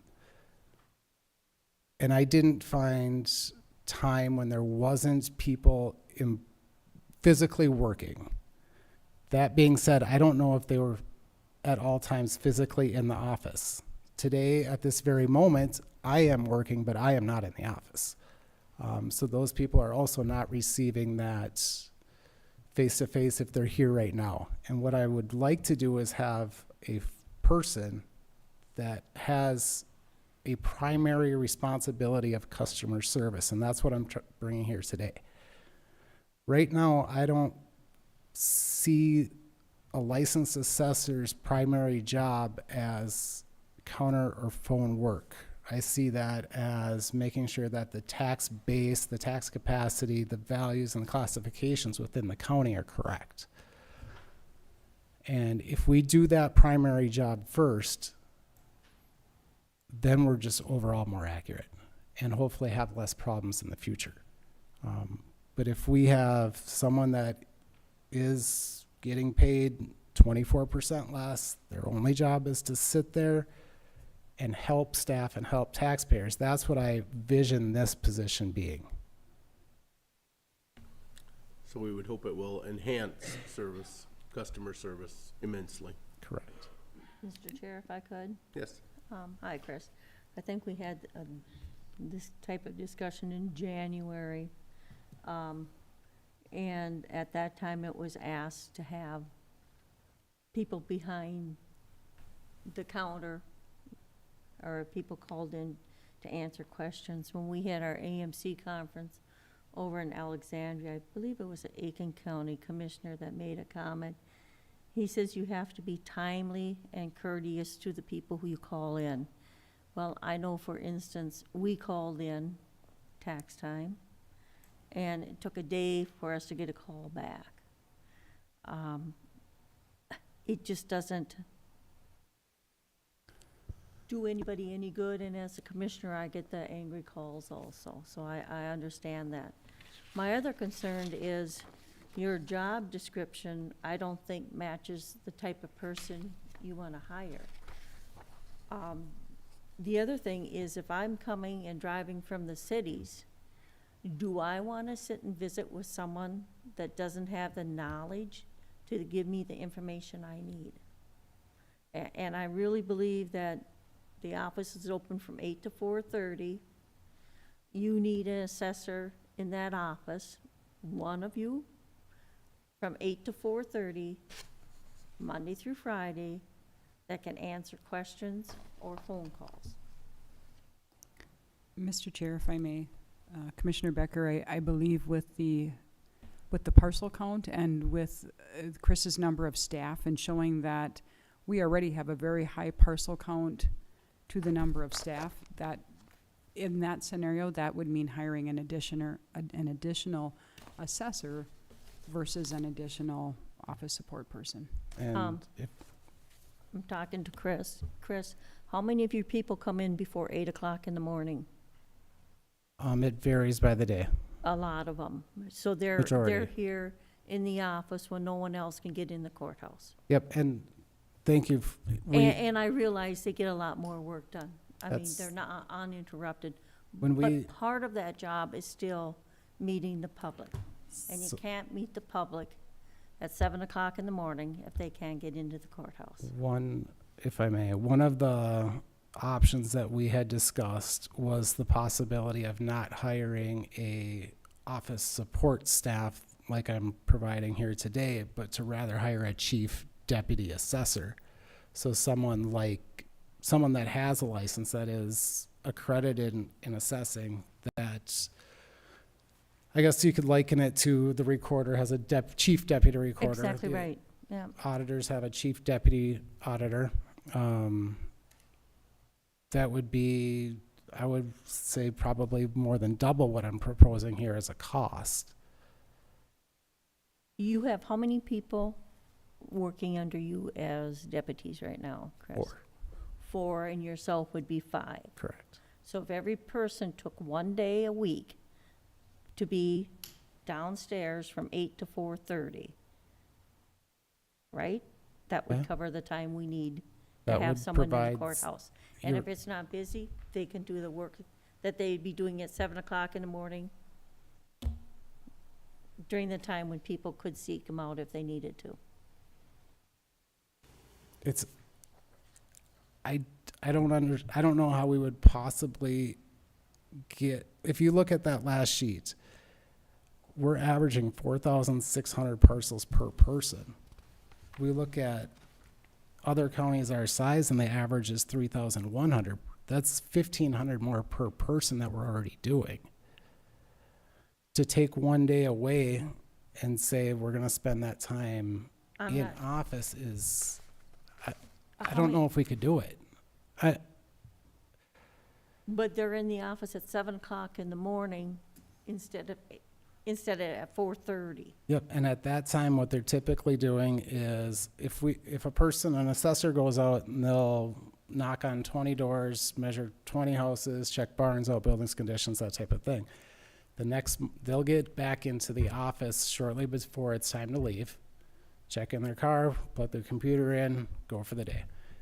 When they get in the next morning, they're uploading all those photos, they're making those changes that they viewed the previous day into their computer system. Which while they they're could be still- doing at 8 o'clock in the morning. but then they're back out of the door at 8 and getting another 8 hours of field work done. So now we're working not an 8-hour day, we're working a 9 or 10-hour day. Possibly. Well, that's where I see part of the problem is. Well, if I may, Wow. Mr. Chair, I can understand what Commissioner Becker is saying, but being a former department head, what I required of my staff, if they're getting paid good salaries and they're supposed to be, and I'll just say deputies, I didn't want my deputies sitting in the office. I wanted them out on the road because they're getting paid to be patrol deputies. If we're paying assessors to be assessors, what I would want, because they're earning a good salary, they should be out assessing property. In my department, we had someone to answer the phone and relay the messages to whoever they had to go. That's why you have administrative assistants and staff. He doesn't have that. And so, to me, if we got assessors answering the phone, we're overpaying them, because they should be out assessing property. That's the way I look at it. Because I didn't want my deputies sitting around the office answering the phone unless there was a phone call for them or to return calls. I want them out patrolling and investigating, so. And I can understand that with the sheriff's office, and I can understand with Public Works, but assessing, I got a little bit harder time understanding that's comp time, point blank. Well, Mr. Chair, they assess the partials every 5 years.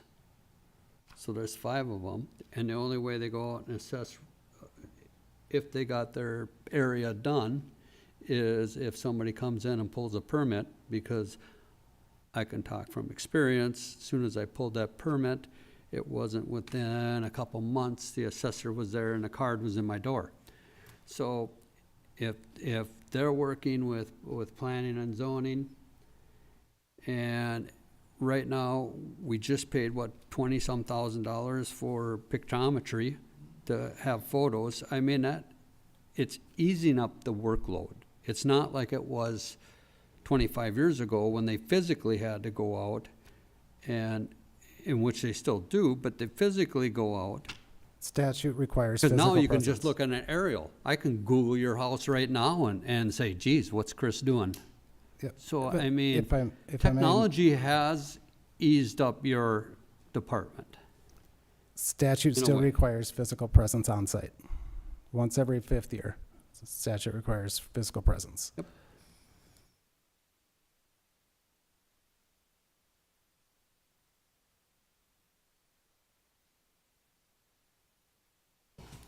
Any other questions?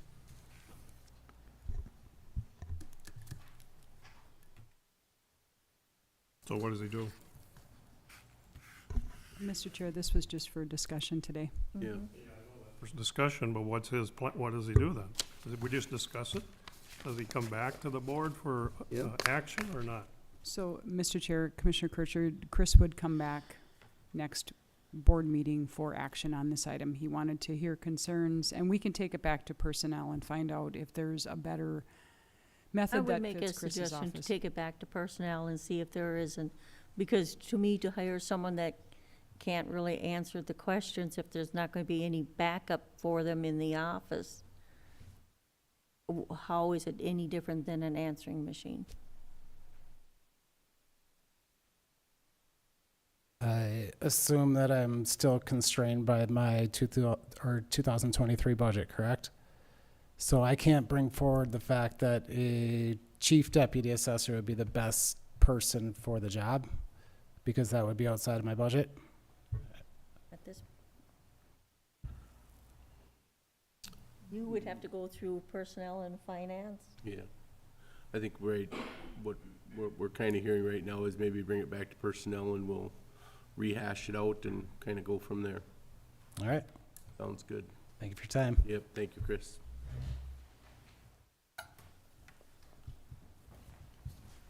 All right, administration.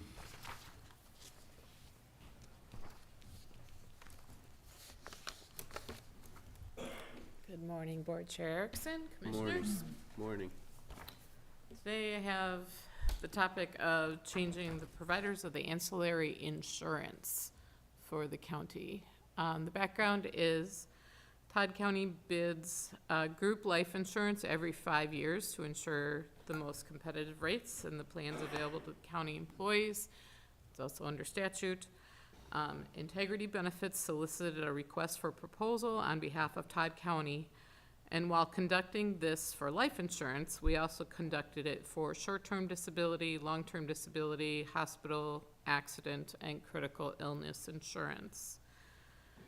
Administration and the insurance committee have reviewed the proposals and recommend a change to life, short-term disability, and long-term disability insurance from the Hartford to Lincoln Financial, and a change in hospital, accident, and critical illness insurance from Hartford to Cigna. Your options being change our ancillary insurance coverage from Hartford to Lincoln Financial and Cigna, or leave our ancillary insurance coverage with Hartford, with the recommendation being number 1, changing. Okay, seen the board action in regards to changing providers for the ancillary insurance. Looking for a motion. So moved. Motion by Newman. Is there a second? I'll second. Second by Becker. Discussion. Yes, I think that Sarah didn't say anything, that we've had several insurance meetings. We've met with the people. You put it out that if anybody had any concerns, they could do get back to you, so forth. So it's not something we're just all of a sudden deciding. There's been a lot of input put in this. Thank you, being Commissioner brought Becker. forward. Yep. I agree. Any other discussion? Hearing none, all in favor say aye. Aye. Aye. Opposed? Carried. Thank you, Sarah. Standing reports, auditor, treasurer. Currently, our absentee voting is open, and it's been very, very active. Counters have been busy. Taxes are due October 17th. Counter has been very busy, and if you notice there's no parking, that's because we have people here before 8 o'clock wanting to pay their taxes, which is a good thing. So, counter is very busy down there right now, and that's all I have. Okay. County attorney. Things are going well, Mr. Chair, in our office. Yesterday, for example, we had full jail over the weekend and half dozen in custodies. We handled them effortlessly, and we had a busy calendar in the afternoon, so things are going well. Thank you. Good. Glad to hear it. Commissioners' reports. Commissioner Kneisel. I don't have nothing. Okay. Commissioner Newman. Yes, Mr. Chair. September 1st, had a Zoom meeting with Central Minnesota Council on Aging. September 6th was the board meeting, followed by a work session. September 8th was water and soil, solid waste, and Rainbow Rider, and I'll have Commissioner Becker give a little report on Rainbow Rider. September 14th, department head meeting, followed by a personnel meeting. September 15th, AMC at Arrowwood. September 16th, AMC at Arrowwood. September 19th, insurance meeting, and I had a Osakis Lake Association meeting that night. September 20th, county board meeting, followed by a work session, and then Sauk River Watershed was down at the waste treatment plant in St. Augusta. September 26th was counties providing technology in Morris. There we are looking at buying the building that we're in to expand. We have another county. We're at 26 counties right now. We have another county talking about buying in. We lost one of the North Dakota, we have 7 North Dakota counties. We lost one of them, but then picked up another one, so we're still at 7.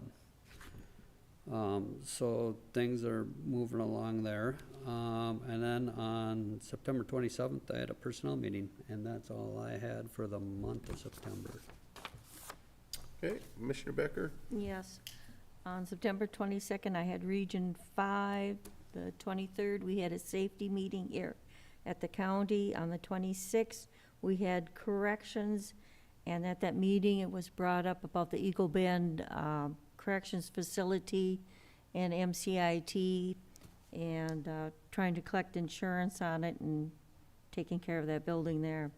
On the September 28th and 29th, I attended MACAC at Breezy Point, and yesterday we had arbitration here. And as far as Rainbow Rider goes, that was a week or 2 weeks before that. We are in the process of building a new bus garage, and I sit on that committee, the building committee over there. And so we're in the, trying to find a consultant to work with. It's kind of where we're at there. There'll be a new facility put up by Rainbow Rider and Alec. Oh, and the other thing I like to bring up, I see our county attorney got a new nameplate. I think Chris and Denise should each get a nameplate also. Just a comment. Yep, Thank you. yep. Coordinators report. Mr. Chair, I have nothing at this time. Oh, I'm sorry. Don't get one. Kircher.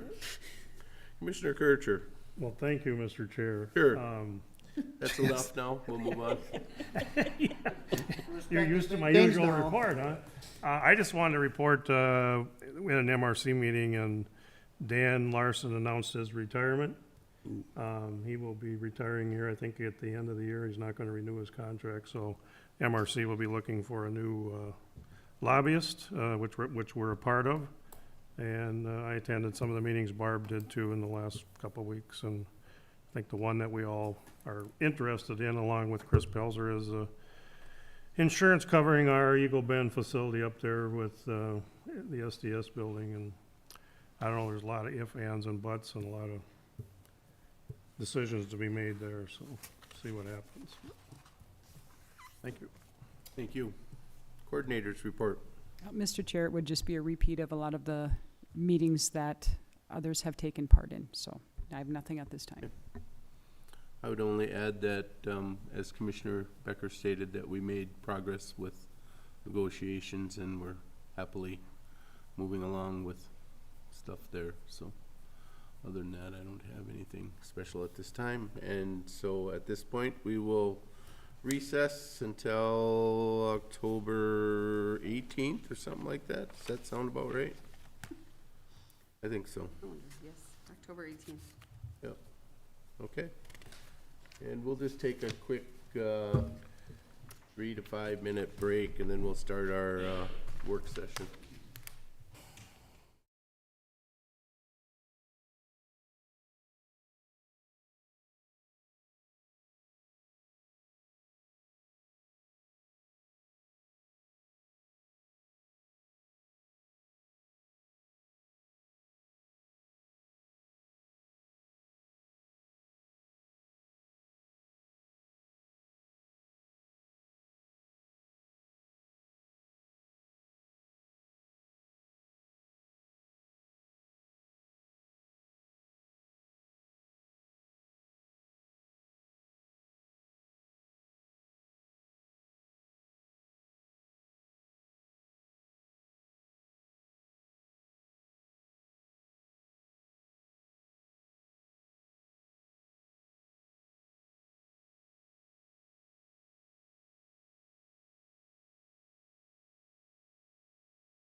We will start the work session for Tuesday, October 4th at 2022 at approximately 7 minutes before 11, 10:53.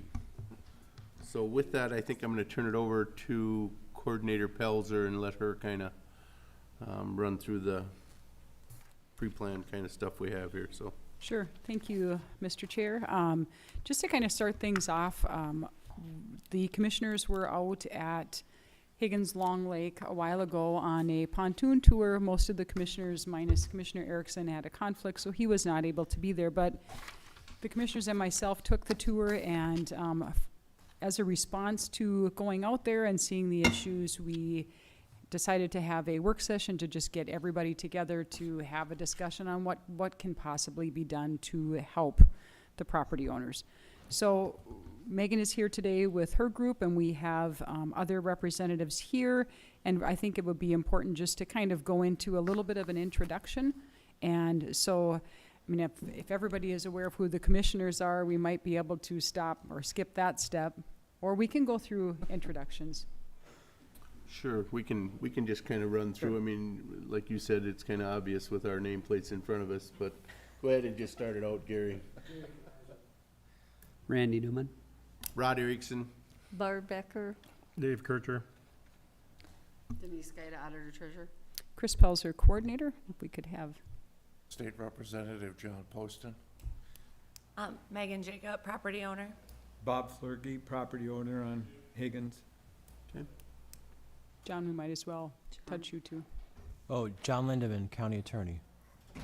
Okay, and if we could maybe have our representatives from Soil and Water, of course, you know, Adam maybe. Yep.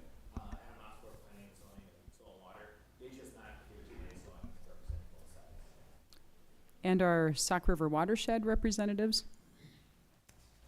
I'm Don Rushline, I'm the administrator of the Sauk River Watershed District. I've got 2 board members with me, Bill Beckner and Paul Hart. Thank you. And from Birchdale Township. Joe Austin North, Supervisor of Birchville Township. Larry Davis. Thank you. And from DNR. Mark Anderson, area hydrologist, DNR. Perfect, thank you. So with that, Megan has prepared a short slideshow that we may have seen before, and she's maybe added a couple things into it, but she is going to go ahead and go through this again and kind of hit the highlights of it. Is this what I used to advance the slide? Yeah. Yeah, okay. Perfect, thank you. Okay, so, which button do I push? Or you They can turn just it off. advance it. Go ahead, Denise, I just think advance it. maybe he turned it off. Yep, that's fine, we can advance. There it went. Whatever you did there worked. I think they did it. I did it. That's okay. You just tell me. Perfect. Okay, so I just put together some facts. So we're located 1 mile east and north of the north end of Sauk Center, or sorry, of the north end of Sauk Lake in Todd County. There's about 25 property owners around the lake.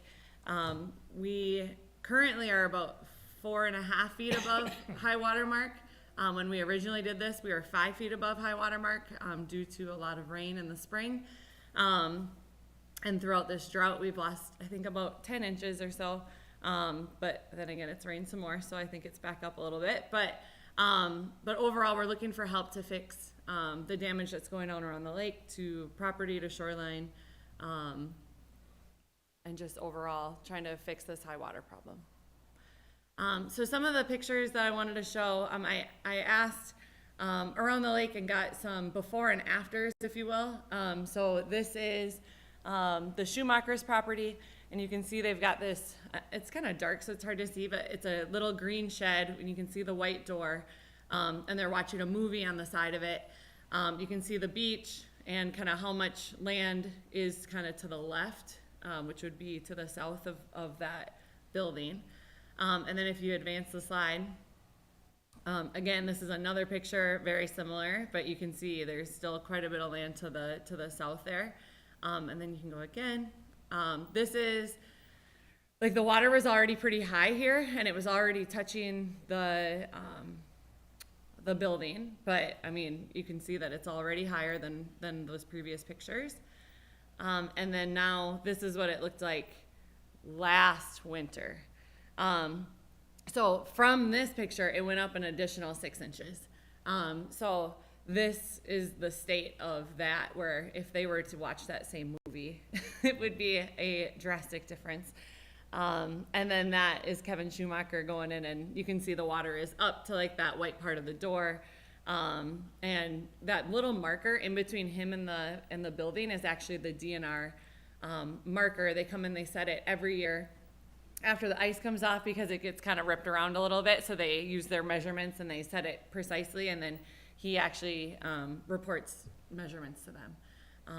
So you can see that used to be out quite a bit further. They've had to reset that quite a few times. So in 2002, we had an area hydrologist from Little Falls, Tim Crocker, come and he did this memo. This has been, I split it up into 2 slides just so you could see the top and the bottom, but it's all just the same one document. But it's just talking about the elevations and the water and kind of the levels, because at that point the water had already gone up and down quite a bit and kind of up and up over the years. And so they had sent someone out to do a survey of the entire area. And then they identified different properties around the lake that were at the lowest elevation, and that would be affected, as the water goes up, which properties would be affected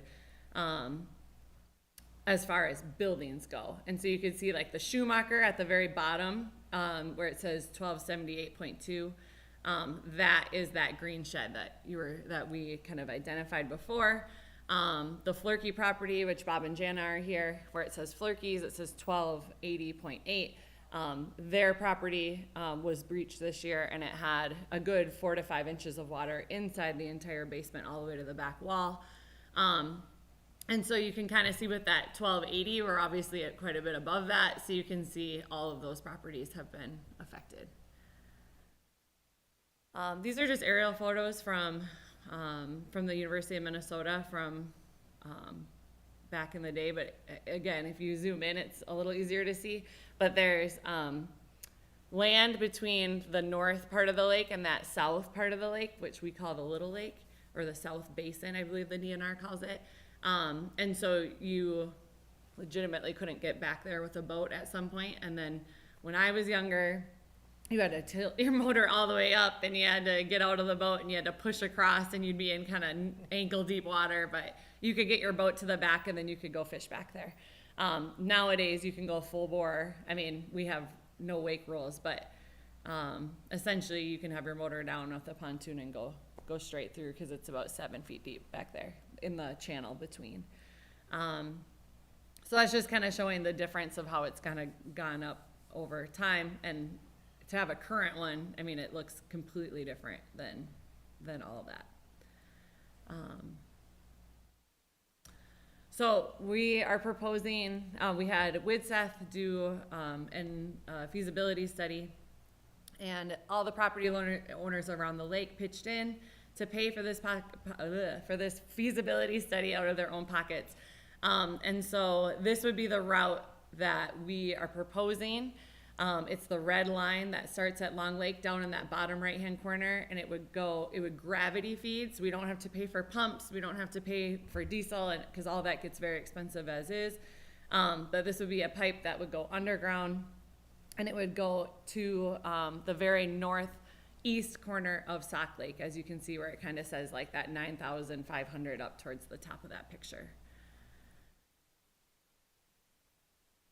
We had Representative Poston and a lot of the people who are here, so thank you so much all for coming. I appreciate it. They came out in June and we did a stakeholder meeting, and it was really, really informational. There was a lot of really good people around the table to talk about, what could happen, what are some possibilities. Commissioner Newman was there, so thank you again for your support.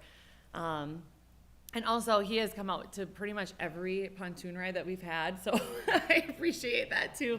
And so everyone in here essentially has had either the opportunity, and a lot of them have taken us up on going around on the pontoon to see the lake. And so that time and effort is greatly, greatly appreciated by the property owners. Here are just some pictures of the Flurkey property. They had, you know, boats going by in the spring. We have a really popular fishing lake, and so especially when fishing opener happens, you've got boats zooming back to the back part of the lake to get some crappies and whatnot. And so as the waves went by, it didn't seem like a big deal, but they would crash all the way back to the back of the basement and make a huge mess in there, and was creating more damage and getting closer to their electrical box and all that stuff. So they put up that tin just to stop the waves, and that actually helped quite a bit. So the sandbags, as you can see, aren't helping hold the water back. It's just kind of a break for the waves to hit as boats would go by. And then this is that same property. At the last workshop meeting that you guys had for us, I showed these same pictures and kind of talked about how, you know, there's been comments about how, you know, it's on the property owner and that they should have, it's their responsibility or their fault for buying a property so close to the water. But this is actually after it had gone up quite a bit after they had purchased. So You can see the fire pit. yeah, so if you see the rocks kind of in the middle of that picture towards the beginning, you know, you can see that's underwater. They used to have fires around that when they first bought it. So clearly over the last, 35 years or so, this lake has changed drastically. And so we're just looking for some assistance and some help to try to figure out a solution.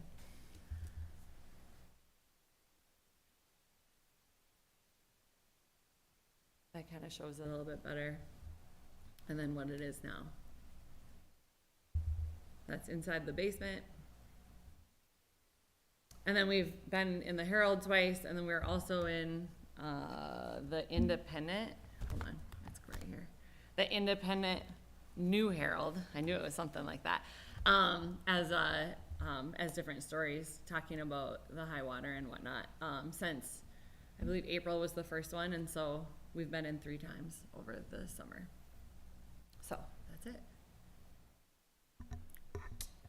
So, Mr. Chair, if I may, if there's any questions for Megan, otherwise, at this point in time, Sauk River Watershed District representatives have another meeting, and this board meeting got a little bit longer than normal, so I would almost want to have Sauk River Watershed District members kind of speak to what they could possibly do to assist in this high water issue, what resources they have available. So if we could do that. Sure. Okay. And John, if you want to go ahead up there. Yeah. And anybody else? There's another chair over there, so you can still sit here. Sorry. Thought this one was yours. Okay. We can get there. Okay. Excuse me. I don't know that works. Okay, which button did you push? I don't know what, she did it for me. She's pushing so- it. All right. Good morning. The Watershed District is keenly aware of the problem out on Long Higgins Lake, and we've been asked to present today on how the Watershed District can participate in any kind of assistance with a project or something to reduce those water levels. And what I've done is I've put together a slide presentation here. It's going to be really boring for you because it's pretty much clips out of the statute on how we can participate. But I'm going to highlight this a little bit. I won't read every word that's on each slide, but I want to give you a good feel for how the watershed could be involved if they were to be involved. The Watershed District would have, if we were going to be involved, would have to establish this as a project under our statutory requirement. The statute is Minnesota Statutes 103D 701 to 745, is the statute numbers if you care to look through and review. Most of this language is taken right out of there. Essentially, in order for the board to establish a project to assist with this issue, there's 2 ways that it could be done. One is it could be initiated by a unanimous board resolution, and you notice the word unanimous. The entire 9-member board would have to vote to initiate it as a project by resolution. It's not likely to happen. It would, because they would not put their neck out. I don't feel that my board would put their neck out and initiate a project without knowing that they've got support of other agencies and the landowners and the taxpayers of their district. So it's more likely that it would require a petition. The petition, it lists in there what the petition must contain, description of the project, description of the property, where the proposed project passes over, general description of part of the watershed district be affected, necessity, so on and so forth. You can go to the next slide now. The petition has a signatory requirement. It has to be signed by at least 25% of the property owners or the owners of more than 25% of the property within the limits of the area proposed to be improved. Okay? So, there's like 5 different things under this part of the statute, and I put the 3 in there that I thought might be pertinent to this type of a project. If we're gonna call this a new drainage system, then there's a whole different list of instructions in the statute, and it actually refers you over to the drainage law, which is in statute 103E, 005 subdivision 12, and I put that language at the bottom of this slide. It could possibly go that way, although I don't know the details of how this would all be put together, which way would be better. Or the petition could be signed, and this is an or, each one of these is an or. It could be signed by a county board of a county affected by the watershed district. Okay, and that's important to know when we get to the next part of this discussion. Okay, you can move ahead. When a petition is filed, not only do they need to file an adequate petition with adequate signatures, there is a requirement for a petitioner deposit or bond. And I underlined a couple of different bullet points here. When a project petition is filed and before the managers take action on the project petition, one or more of the petitioners must deposit at least $2,000 with the managers. It's a minimum $2,000 deposit or bond. If it's determined that it's going to cost more than $2,000 to get to a point of where this project could move forward and be established, they could set that amount higher than that. Okay? They can post a $2,000 bond, and as we're going through the investigation, if we get to that $2,000 limit on expenses to that point, we have to stop until additional deposit or bond is posted. Okay? That's what that third bullet point talks about. It says further proceedings must be stopped until an adequate deposit or bond is furnished. So the point being is that you have to post a deposit or bond. If the project petition is signed by a county board or governing body of a city, a bond is not required.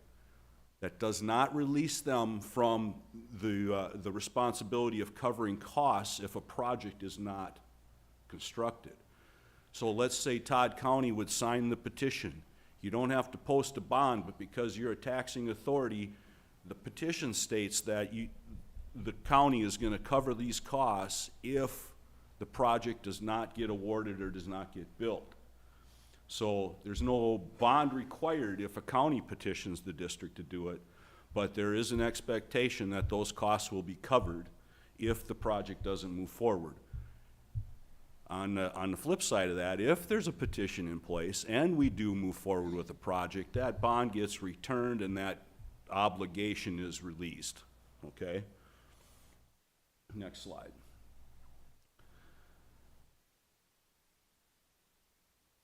Let's see, if the managers determine that a proper project petition has been filed, the project promotes public interest and welfare, is practicable and conforms to the watershed management plan of the watershed district, the managers must, number 1, identify the project proceeding by name and number, and number 2, designate an engineer to make surveys, maps, and a report on the proposed project.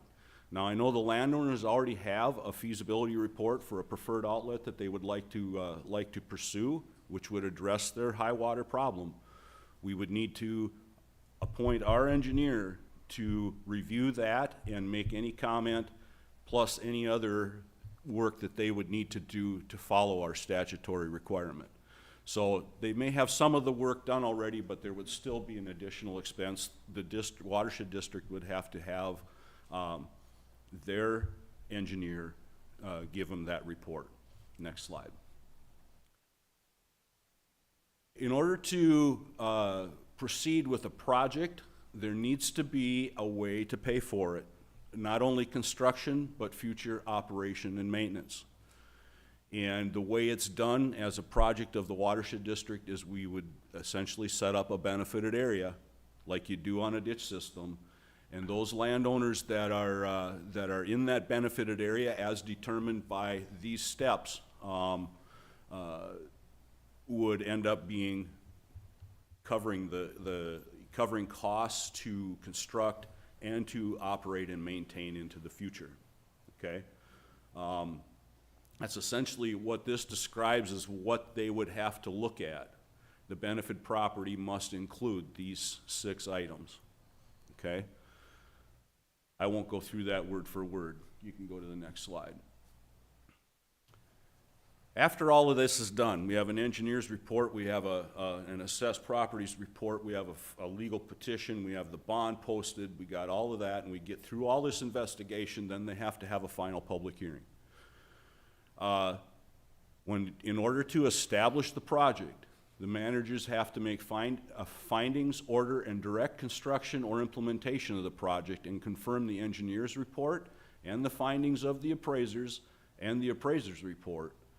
If, at the end of the final hearing, the managers find that the project will be conducive to public health, promote the general welfare, be in compliance with this chapter, and result in benefits that will be greater than the cost of the construction or implementation and damages, they must, or they shall make findings to order and direct the construction of that, if all 4 of those items are met. That's spelled out pretty clear in the statute. Okay, next slide. Now we talk about how to fund it. We have a couple of different ways that we can fund it, and I'm not sure that I've highlighted all the potential ways, but these are the most obvious ways that the watershed district could help with funding of a project of this magnitude. They do have the authorization or the ability to do what we call a district-wide project tax levy. This is an assessment or a levy across the entire watershed district, all the way from up east of Lake or west of Lake Osakis down to the city of St. Cloud, where the district boundary meets the Mississippi. And that can be used to pay the costs of projects undertaken by the district that are funded in whole or in part with money appropriated by law for grants or loans to the district. If we were to get a loan to help with this, we could set a project tax levy across our entire watershed district to help repay that loan. This is not likely to happen because this project would have specific benefits and be very localized. We're talking 25, in the whole scheme of things, from the Long Higgins Lake property owners, it's their whole lake, and that's a big area. But from a Sauk River watershed district perspective, it's a small piece, okay? So it's not likely that the board would do a district-wide project tax levy so folks in St. Cloud are helping pay for an outlet to Long Higgins Lake. A project assessment area is the second option. This would essentially be placed on property owners within the area determined to benefit from the project as determined by viewers and according to the requirements in the statute. The italic is my comment on here. That's likely to be established to generate the local money needed for construction and future maintenance, okay? Now, there is a program a grant program with the state of Minnesota. It's called the Flood Hazard Mitigation Program, also known as Flood Damage Reduction Program. It's a grant program where they can get up to 50% of the cost for constructing a project, okay? The other 50% has to be non-state money to match. I say non-state, meaning it doesn't have to be just the landowners. It could be anybody that can kick money in that doesn't have a tie, that money doesn't have a tie to the state of Minnesota, okay? So if we got money through this and we had some money in our watershed-based implementation funding through the comp planning program, we couldn't use that to match because that's also state money. You know what I'm saying? Say the Fish and Wildlife Service had a pile of money that they wanted to put into it. They're a federal agency. They could bring some money in and we could match that state grant program. This program is state legislature funded, and Representative Postum knows this program from the state level. The appropriations are usually in the bonding bill when they approve one. So things happen. This year we didn't get one approved. There's probably money in that for that program in that bonding bill that didn't get approved, so now it's delayed until the next legislative session. Public entities are eligible to apply for this. If we were to be involved, we would be kind of partnering with the Long Higgins Lake property owners, you know, if it's an association or not, but we would need to be the applicant, or I believe Todd County could be the applicant. And it's the gentleman that my contact down there says it's gonna be 2 or more years to get funded after you're approved, okay? And it serves as a potential source of funds to assist with construction. There is no grant program out there that will cover operations and maintenance into the future. If there's a failure to this outlet and it needs to be repaired, that falls back on initially those folks in that assessment area, okay? Next slide. Unless that's it. No, there should be one more. There it is. My advice to the group is if you're looking to the Sauk River Watershed District to assist with this and establish a project, or I would recommend that you first of all establish a project petition. And if it's to be developed and that process is chosen, I would recommend enlisting the assistance of legal counsel to draft the appropriate language and format for a petition and advise the petitioners through the process. That applies to the Todd County Commissioners. If you were to want to file that petition, I would suggest that your county attorney be involved in helping draft it. It spells out specific language in the statute, and we want to make sure we cross those T's and dot those I's so that we don't have a technicality somewhere down the road that does nothing but cost us time and money. And I guess with that, I'll take questions. Questions, anyone? If I can ask a question, this is for John or Megan. Now that you've chose a direction you want the water to go, is there an estimate on the total cost of this yet? Is there? Well, so initially when Widseth, oh, there's one right here. Initially when Widseth did the feasibility study, this is back in 2020, right? Costs have gone up, but it was about 1 million then. So we're guessing if, you know, with all the increases, maybe 1.3. Yeah. So. Okay. So, Mr. Chair, if I may just, if there are more questions for John, if anybody has any to ask, I'd like to get Adam in on this discussion as well, just because of the statutes that John referenced and how the Sauk River watershed really is designed to handle projects like this. Adam is going to speak to what the statutory requirements are with soil and water and how this can fit or can't fit based on the statutes. Sure. Again, I'm Adam Osfort. Deja put this presentation together, is not able to be here today. But we'll step through it here. Deja put initially here just some information about the lake. The thing to draw your attention to initially here is that bottom part about the water quality of Higgins Long Lake. You can see it's in the top tier of water quality across the area, the Sauk River Watershed District and the upper Mississippi headwaters. Much of the grant programs that we operate through the Soil and Water Conservation District relate to water quality, not water quantity. We don't see, at this time at least, much of a quality issue and much more of a quantity issue. If we go to the next slide here. The other side should have been the hillshade to show the topography of the landscape. There it is. you can see much of the water's coming from the east there in that wooded area, and it really just shows the picture of how the water's getting to the lake and kind of the topography of the area here. So, I think you can click through a bunch here. There's some things to come in. John had talked about that hazard mitigation program. It requires 50% non-state match. The one thing I wanted to add there is our grant programs with the county are not county funds. We are funded, most of all of our programs are state funds that are passed through to the county. Therefore, that 50% non-state match, almost all of our funding would not be qualified to match because it's state to state, which would not be allowed. There's some other stuff there. I think John had touched on some of that. So if we go to the other side, the county looks at to the stormwater, the SWC when it comes to county water and resource management. We have no money set aside for this particular project at this time. So it's difficult for us to look into the future right now to know that we would have funds. We can access funds through several different pools, through state erosion control, cost share, which again is water quality, local capacity dollars, which is a fund that's provided to us by the Board of Water and Soil Resources for our general operations. But portion of that can be used for cost sharing also. It's not its primary intended purpose.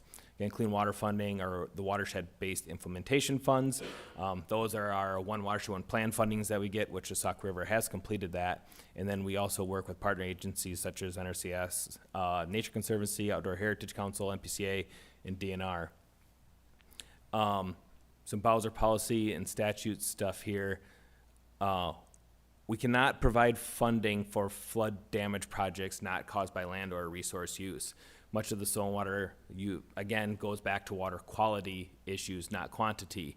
All the projects that we do are with individual landowners on their individual properties.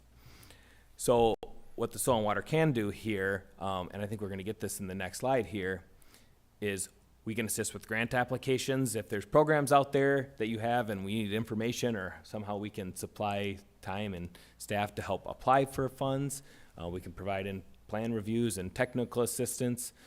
We can assist in trying to find those match funds that actually would work for the 50% match if that was the direction you guys decided to go, and help with conservation projects that help with root causes as a result from flooding. So once the project is implemented and the lake goes down, you may see significant shoreline erosion or what other things that may have been caused by the flooding. We can assist with that sort of stuff to help stabilize banks, any erosion, upland erosion, things of that nature. That's what the soil and water is there to do. I had a couple additional notes. Our funding sources that we have don't allow us to create artificial outlets. You need to have a natural outlet in order to create an outlet to the lake. So that's a Bowser policy thing, which is where a vast majority of our funding comes through. Again, cost share can be provided just to individual landowners. And again, we're looking at a water quality standard versus water quantity standards here. Again, staff demands on a project like this are pretty significant, and we have staff that's running around all over right now, and I think something like this from the county's perspective would require additional staff to come on board in order to manage a project like this. I think we have opportunities to assist, and we certainly want to assist if there are opportunities to make that happen. I think that the initial getting the lake lowered is a difficult task for the county or the soil and water to take on at this time, except for the things you see on the screen there with assisting with grant applications, finding match, and things of that nature. And that's really all I had, unless you had what you wanted to add, and if there was any questions or anything. Questions? All right, thank you. All right, thank you, Adam. So with that, just so we can maybe have an understanding of DNR's perspective, maybe on what kind of assistance or what kind of resources, what kind of help.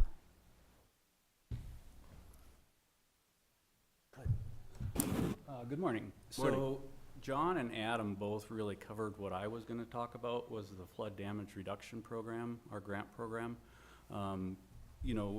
With Lake Chaminade that you guys all were involved with. I think we provided about $300,000 in engineering, support for that particular project, excuse me. And currently, the FDR program is what we call it, to my understanding, has no dollars available at this point. But, given the next legislative session, if we get a bonding bill, typically we ask for $20 million a year for that program. It's a competitive program, and like Adam and John both mentioned, an LGU would need to apply for it. So it either has to be Sauk River Watershed District, Todd County, the township could do it. If there were a lake improvement district, they could also apply. So I guess the first step would be to get an LGU on board to sponsor the project, and then get a grant application in, so at least you're on the docket for consideration come in the future. For like with the Lake Chaminade project, myself and my supervisor, we met with the Lake Improvement District on a monthly basis as they were developing this latest iteration of their plan. So we were, deeply involved with the planning process to make sure that if we saw anything that was going to be a red flag, we caught it early enough and not at the tail end of it after hundreds of thousands of dollars have been spent on engineering and design. So that's how the DNR could assist with this type of project. Great. Mark, could I just ask a follow-up on that? Can you speak to any of the benefits, and this is one of the bullet points we have, like forming a lake association or being formalized as a lake improvement district? I mean, how would that really benefit this group? With a project cost this size going over such few parcels, it might be a little burdensome. So a lake improvement district, they can tax the riparian owners to help fund this project. If we have the 50% match, you'd be looking at, if you were assuming a 1.3, given Chaminade went from 3.5 to 5.8. So, there's some significant cost, but if the riparian owners were taxed over a course of time to get that 50% match for the FDR program, that would be the key to having a lid. And then the Lake Improvement District could also apply for the grant, and you wouldn't have to have any other LGUs involved. Okay, thank you. Mark, if you had the chance to look at the engineered plan that was presented, or Woodseth did? I looked at the feasibility study. Yep. Okay, and does it all make sense to you, and do you like the fact that we're taking clean water and putting it in an impaired lake and so on? Is the DNR happy with this water being shifted from the clean lake to the impaired lake? That's preferred. Yeah. When there are options, there are filtering options. So if Ferry Lake were to become impaired with something that Sauk Lake doesn't have, then filtering requirements would be in place, and that adds a whole lot of expenses to it. But if we're going from clean to dirty, so to speak, right, that's definitely the preferred option, definitely.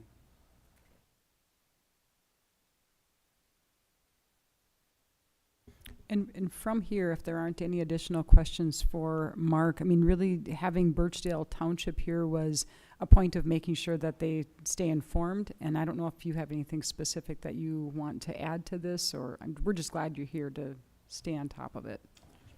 Appreciate that. Yeah, happy to be here. We really don't have much to add at this point. Okay. We've discussed it as a board since the group first came to us almost 2.5 years ago, I think, and just have been monitoring it. But as far as we see, our jurisdiction of it is really limited to a culvert underneath the township road should the path go forward. So obviously, if the path or the plan changes, our involvement may change as well. Okay, thank you.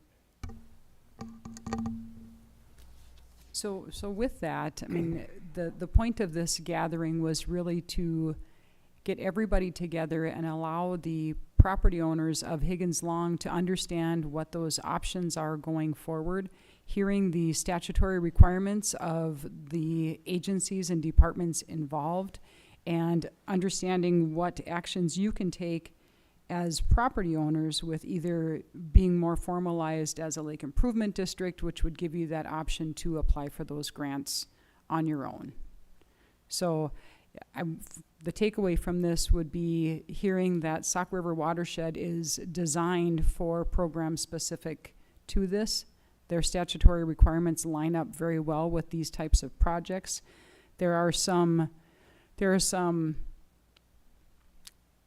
reasons why the local soil and water at this time would not be the best fit for it, just because they deal with the water quality, not the quantity.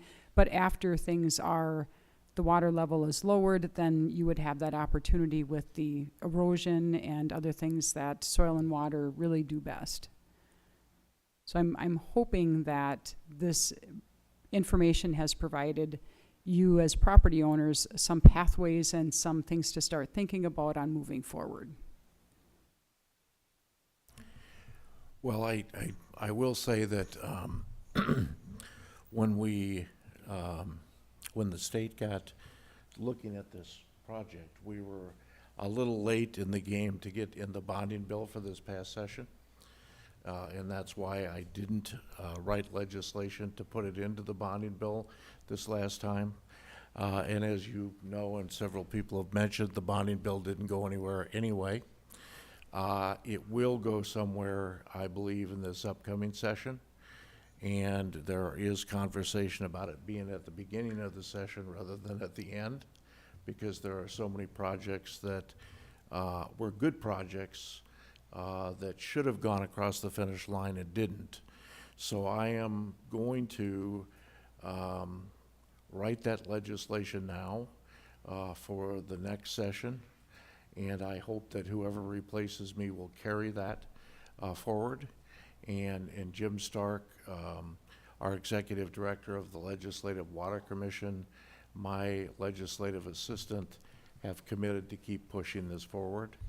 So I think, if we could get it bonded, that's the fastest way to get something done.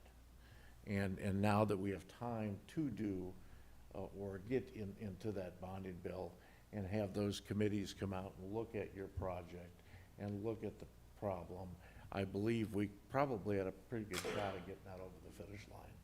So I think that's one of the first things we need to try to do. We were just too late to get the Senate committee to come out and look at the project, to get the House committee to come out and look at the project.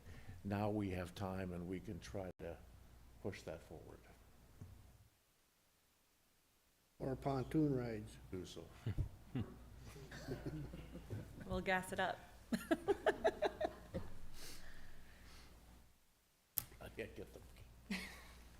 Get the pontoon ready. That's right. And I can assure you Randy will be there. Any other questions, comments? Input from property owners? I got, with Higgins and the elevation, and then Ferry also is dealing with similar issues down in that area. I don't know what's going on. We brought that individual in, and he said we were getting more participation down in that area, which I find really hard to believe. But maybe it was possible. But for that lake to change within the last 30 years, something changed. Yeah. Whether it was a spring in the lake opened up, or, something was changed with maybe drainage. Mm-hmm. But for that lake to get that big, and it's getting bigger. Yep. So we gotta figure it out and get it resolved, because you guys are taxpayers of Todd County. And it is depleting your valuation of your property. Mm-hmm. So, thanks for coming. I will be in touch with you about that. Okay, awesome. Move forward as quick as we can. Mr. Chair, if I could just thank everybody for taking part in this. I mean, this is a big group to get together from a lot of different areas, so thank you, all of you, for your time today. Thanks. Thank you very much. Thank you. Thank You guys.